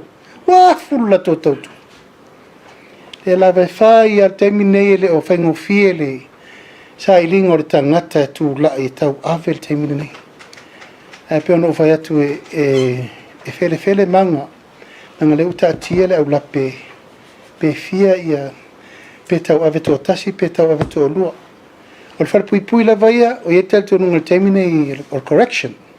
E te tauna i eile si avanu e tō rehabilitate ma fau tangata o tau sala. E mfo ia tu le ainga o alatu o le leilo na ma fau. Ia al te minei tu whatasinga e whainga tātele. Nanga i al tel tō nunga o tangata tau sala o tangata o tau sala. Ai atonu tatou whaia se si ia nganga e toi fuataina. Le ingoa le whai ele ola toi fuataina. Nā nei o lato mela e whao lako mela o kāngo, o le whare kāngo. Marko ko, fue, whao ngā rātou temi whai siapo le langa pūlou. E ama mea mo le ilau wa ai uta. It can be one of the biggest commercial farming. Ke le ava noa mai le to lima se laula e whai whao ngā o me whai whako apu. Le leila to mea ano. Le leia lato mea tuto, le leia lato papovi. Ia atu langa le nā le taunu unga ina ia le leila tina e nei me waitupe whawhanga i le tau siel whalpuipui.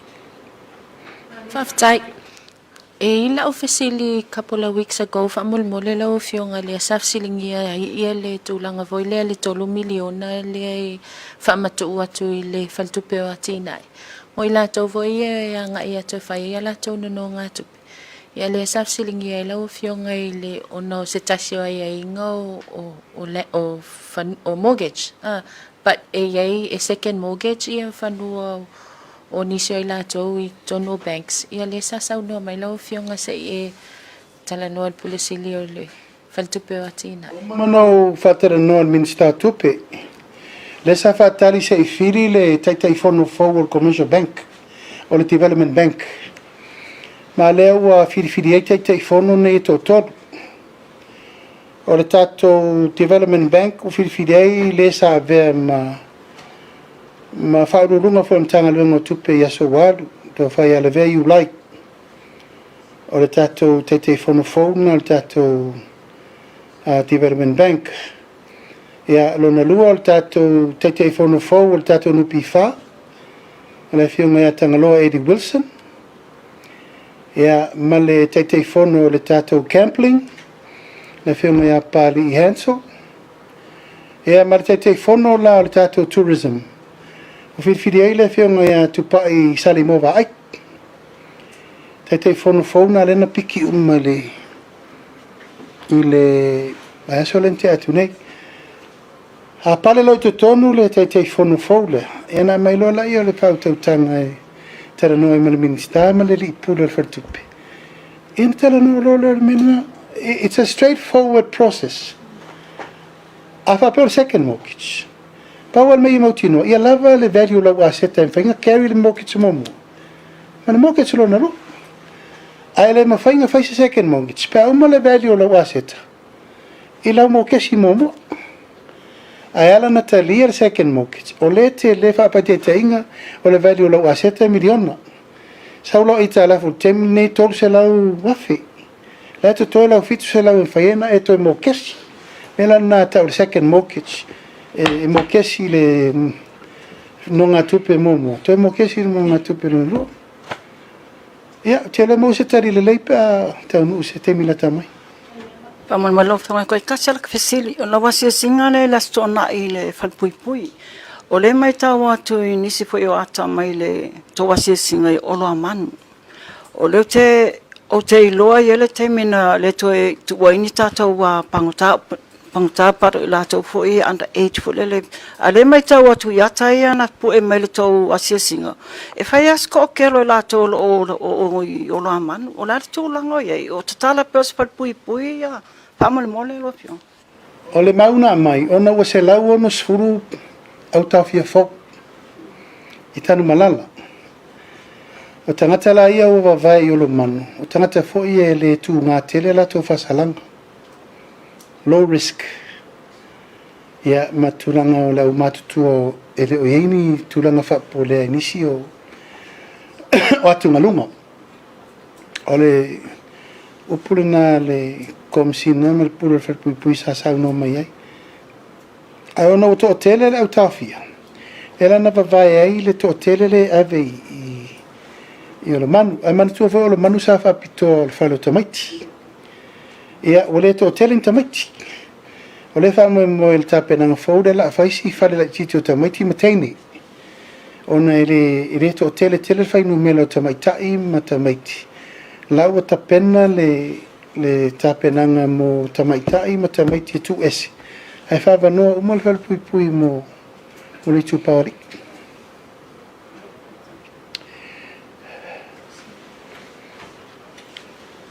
Muli la fionga o le tulanga le fatal malo le ale malolo i tua i mulfanua. Po le mea leo o toi fo i mai o le ia i la tau sa wha peo na shareholder leo down lea po le mea ua toi fo i lalo le malo. O le taimina nei, na motu e le tatou board o lupi whale so tanga ma le Sheraton. Ono le tūlanga wha mua mua wha pea e lua ni tangata investors interested. E o me wha tak.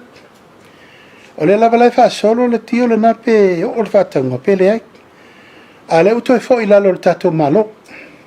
Whiriwhiri ai le sunga ia went. E alu e manage mo le teimine nei wha tali malo. Ina ia wha awa wai pea. A wha tali e lua ia bits. Ta wha rono lai. Tau pule alfa mo lava ia e te tau lava on whaile awala pito i sirin tala whea ngai. O le wha matuu ini tangata o lo lava le latu to mai e tau avea. Ona ili wha moe o le tele o sea ia tutue. O sea tangata taito o tasi. Ma sea le nupi wha. Si dia lalo tue wha fo yo. Wha tau le wha pe tau pule lalo. Si wha sao mai au le. Pule nga varsfuru miliona. I le varsfuru miliona le tau le tau wha tau ai. Le lava le talia ia tau o fo ngā tangata na.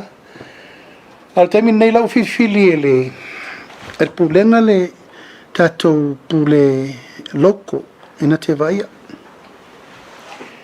Ia, mori le nganga whaftai tele, ia malo le tatou autu stala nei aso, whaftai atu la fio mai, ia, matala mai ao, tu langa fo i ole tatou whatal tanoanga, ia, malua vi whale fo i. Ia whapea ole malia se tali atu le, tu langa fsili.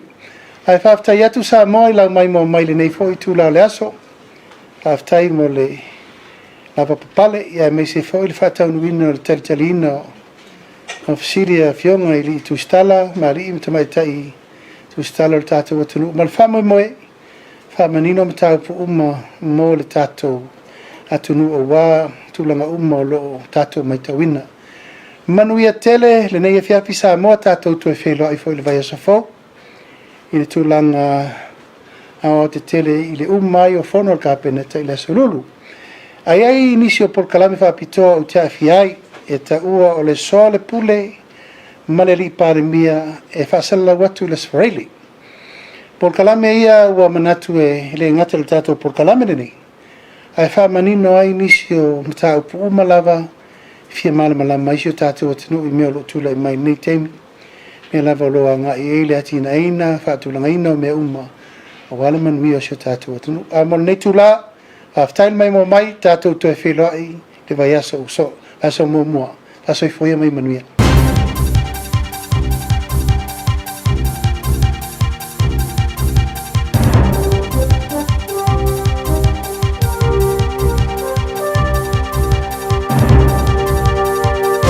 In this update, Winston Peters won't say if a referendum on abolishing the Māori seats would be a post-election negotiations sticking point.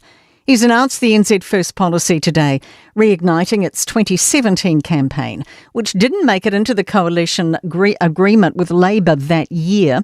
Peters says things could be different this election. No such thing as the bottom line. If they don't give you the tools, how can it be a bottom line? If you walk in there with not enough votes, you're not going to be able to get there. If you walk in with a stack of votes, it's all over.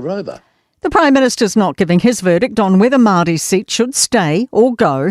Chris Luxon's previously said National could contend the seats, but says it's not a focus now. It's not something we've discussed as a caucus. What we're focused on right now is making sure we fix the basics as we've been doing. Nelson Mandela has been name-dropped as lawyers for the mosque terrorist opened legal submissions. Brenton Tarrant is asking the Court of Appeal for permission to vacate his guilty pleas for murder and terrorism in 2019. His lawyers have reiterated his claim prison conditions and being in isolation meant he pleaded irrationally. His counsel, whose voice has been edited to maintain anonymity, began submissions with a quote from the revered South African leader talking about the condition for people in prisons. No one truly knows a nation until he's been inside its jails. A nation should not be judged on how it treats its highest citizens, but how it treats its lowest ones. A Christchurch Catholic boys' school was alerted to allegations of sexual offending by a priest nearly 20 years before his conviction. Rowan Maxwell Donoghue was admitted targeting boarders at St Bede's College between 1996 and 2000. He will be sentenced in May. And the 5pm and 7pm convoys through Waiaweka Gorge have been cancelled tonight on the east coast with possible heavy rain forecast. And that's news. In sport, squash player Paul Cole has suffered a straight games defeat to rival Mostafa Asal in the final of the Windy City Open in Chicago. The number one seed from Egypt, who took 2 injury timeouts, has prevailed 11-5, 12-10, 11-7. Rico Ioane's back in Blues camp for a limited time only. On sabbatical with Leinster this season, the All Blacks midfielders home in Auckland, while the Irish side is on hiatus during the opening rounds of the Six Nations. And they're hiring again in the City ground for Premier League football side Nottingham Forest. Sean Dyche has been sacked after a 0-0 draw at home against bottom-placed Wolves. It's the third manager they've axed this season. That is sport.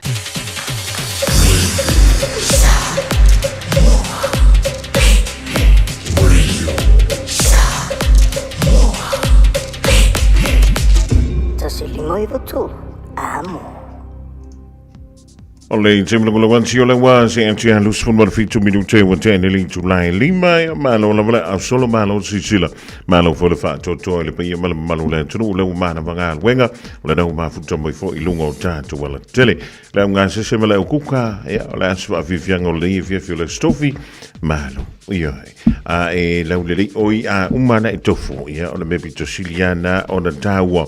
Ya wa foi le tapo inga asio wa inga ole dan sa mai mo fa fonga le tro o le toi abu dan tu le fa tandanga le fianga le li pa le mia ole tanto malo Samoa ma le sengo tu stala ile so naf tele e risi mata upu sa fai nga foro ina le ka pedeta ole na e fa fonga mai mo mai ile ne ia afia le so tofi ya avo yo yeni jefsi ele le lo toi fo i toi mai mo fa le ye lungaina ile fantel no ngana ilungo tanto YouTube mali Facebook ala tanto wala leo ai multi meeting ala tanto se antuine musika ye vai tanto programa fanga solo ile tautola de ile radio Samoa tasi lima i vatolu a mo wa ile sawa la utavale ya male leo tele o la ata wa faya si levo ngia so coffee.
ua sili la fafina mea taulunga ua manana ia tele ona falesa ua faafua tonu mai maunga sasa e isisifo mentotisi la mosa mane katoliko feel it in Samoa ya mala mala maleta inole sua le palua va male sulla tonga ya manatua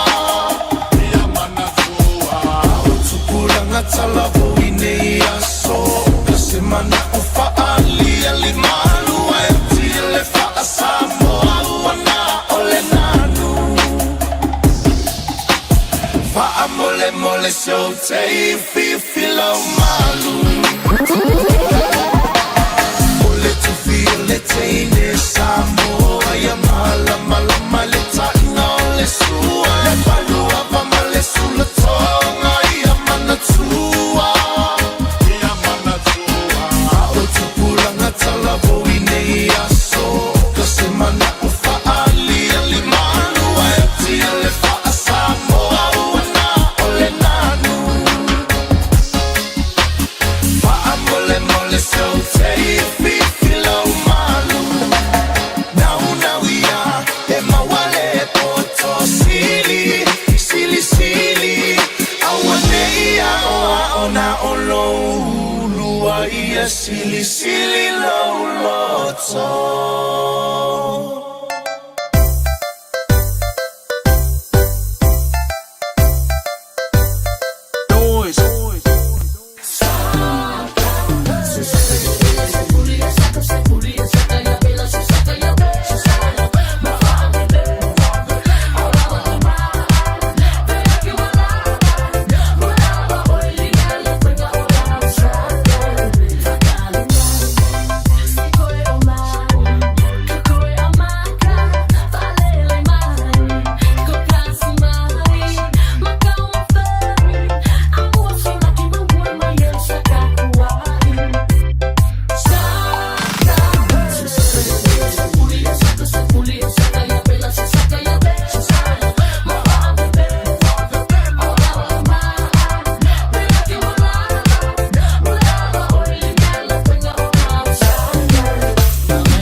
le sa fa fi nga o le ringi fia ya fe o dan joy mai se fa li fu fo ile son ya ka ngola ko fa ngal kambanga ila lo nga e pe fa pe dai le yo o loa ai afa le tonu o loa e le ya nga o le ko shaka Nicola olo mana tua fuala au le dei fiafi e fa malo tua ile pa ia malo le tru le umana vanga wenga e han warga kala ku wa inga Hey, ye pa don't be that guy or that auntie ignoring a sore throat. This isn't just some drinks and lemon tea in your sweet situation. Untreated sore throats can lead to rheumatic fever. Nobody wants that for their family, eh? Go get your Pepe's sore throats checked at your GP, school nurse, or pharmacy. It's quick, easy, and most importantly, free. So come on, whānau. This summer, take care of your tamariki. Get it checked and get it treated. For more info, hit us up on socials at Stop Sore Throats or visit stopsorethroats.nz. Ua mawhaina i o na whaatau wantu top up ale Digicel i lunga o le upenga ta whailangi ale ClickX Pacific. E mawhai fo i o na lafo aise leni i le MyCash ale Digicel i Samoa, tonga Fiti, mawaruatu i le na o le 5 ta la. E le leile reiti aso taitasi ma e whaingo fie fo i o na e listalai. Asisiane i le clickx.com e lafo aisau top up ale Digicel. Be lafo i fo i sau tupe i le MyCash ale Digicel Samoa, tonga Fiti, mawaruatu. Morisi whamtalanga vla aule olua tasi 5 tolu tolu fafa. Olua tasi 5 tolu tolu fafa. O le porokala me o le ngā ngaifo whaiva malei a taua savea i lunga o le Radio Samoa. Ua mawhai o na awi nātu ona o le fesosori mai o le Pacific Specialist Healthcare. Ma le tonga fitia o le ngase ngase o le fatu. Ma le ngase ngase o le kanesa i whale mai e lua i Nandi Masuva. I le atunu o fiti. Asia siane i le upenga ta whailangi. Pacific Specialist Healthcare. psh.com.fj.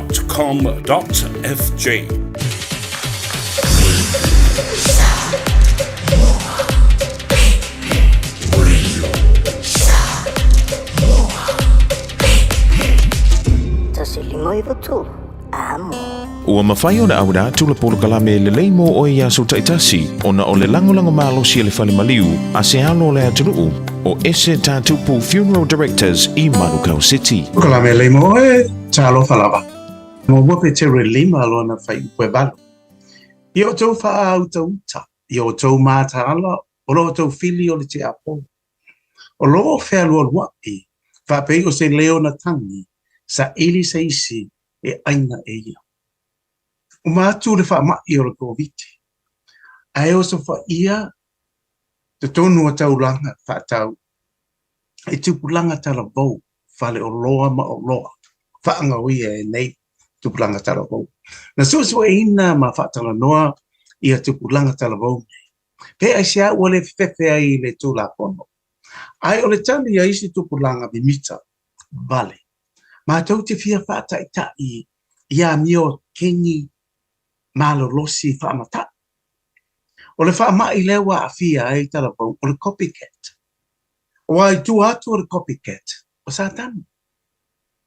Tusi mai pe te o satani. Ua fia a mio leona fo. O ilo e satani o Yesu e whaatu sa. O le leona o yuta. O ia oso lo vo i satani. Ma fia leona tangi. Ia mai whalo wai. Ia e whaalea ngai na tangata masa ei mai. Lapa tai mai ia le apostolo Peteru. Au al ta alu. Ile malaya satani le au tala bo uwe. O le malaya ta alo satani ile aise tu la fon. Ile aise lau foni. E te le fifiri fo i ile taimi e tau ai. Ile tu ina mai fo isa taimi e te kolengi ai. Ele wala au mai fo isa tani. Ta pena o lea wa te whaita awhita wina. E fusu leanga satani. E whaatari tani. Se iwa ai mai. Ua e vai mai lava male ai so malosi. Ia o so wha i loa matatou. Ia wa ai tātou le au copycat. E toi o so wha ia tātou e satani ma wha po oe.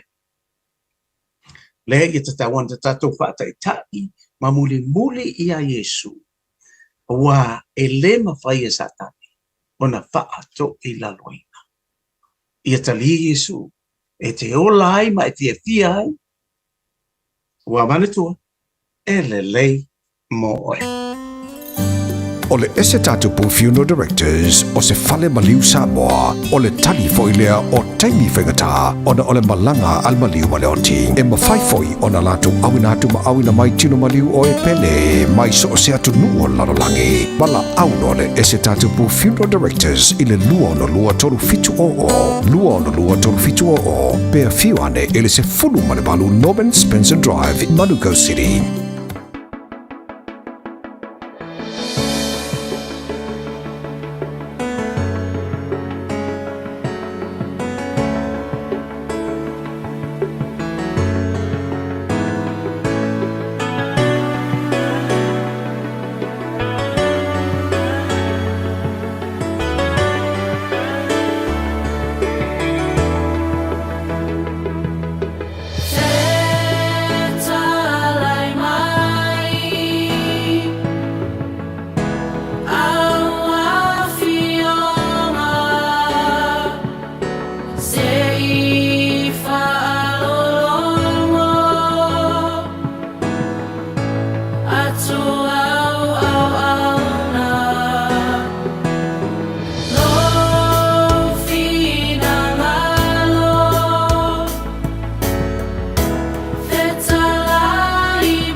First Samoan Full Gospel Pentecostal Church I Weymouth Malapise wa whaingoina whentalai mai e tūrunga tuai le polgala mena o le ele leimo. O mo le tuelenga whaptai e le sunga I le whawhirenga mo le tātou polgala. Le nei fo I vainga o le whiawhiola ta muse si o na whawaponga I le taimi masani I le aso a tai. Au toi se fululu mirute o na tā leo le tu la e ono tā leo no tātou tangwawai. Ma whapeleo na wina tu tala I vei whanua ngana perintani ia ma tala I tā longa suia le fōwa tasi maile sunga la o le whionga ia teito tau te mafuta I le nei I via.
Samoa, kasilima ivokuru amo.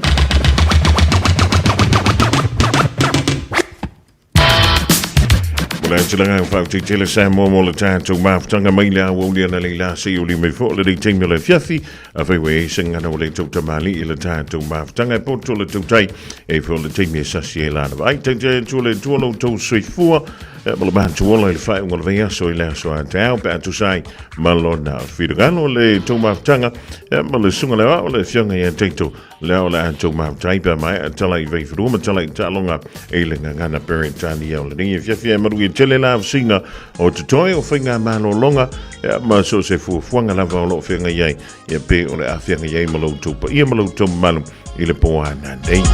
Ai po ngā whentia iai aluma avele tātou wala leo I lau telefoni. Ia mauringa no toi mau whala. Au marui le viavi wha soi fuia. Tolo tolo I matautu Male penisula mai molino Le tai tu pito ia pia Si o utau langa manaya E fe pula fi mai ile sau O ata uma o fetu o le lani E sulungi ia umasia uhani A o masa vali vali Le pasina se i esu solo Ia Samoa lo uatulu Se i fai mafianga Ie mama atene matama Olo sisi vai mapepese Matata gato tunele A umae mane ilano ole niu Na oa umasi a upele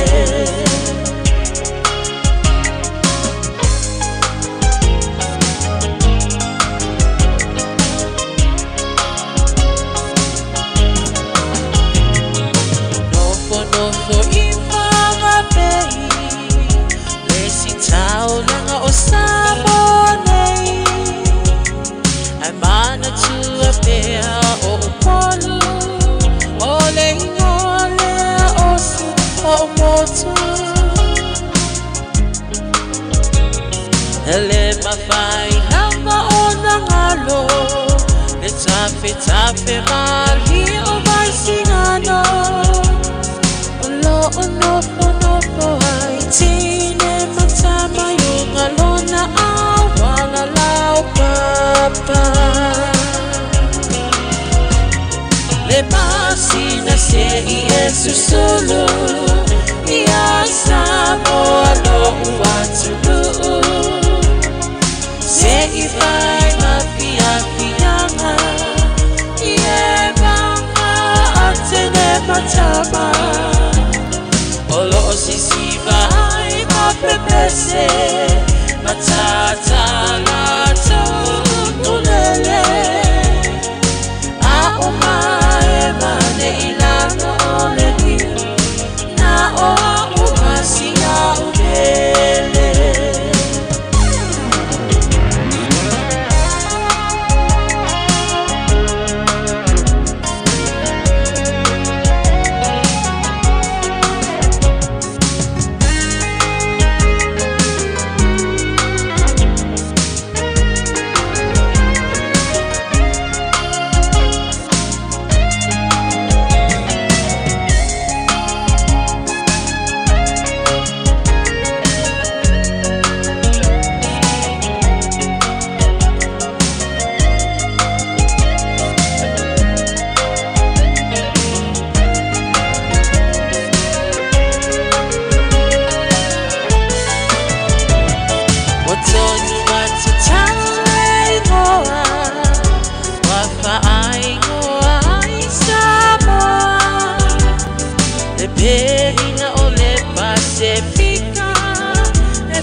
Wafa apea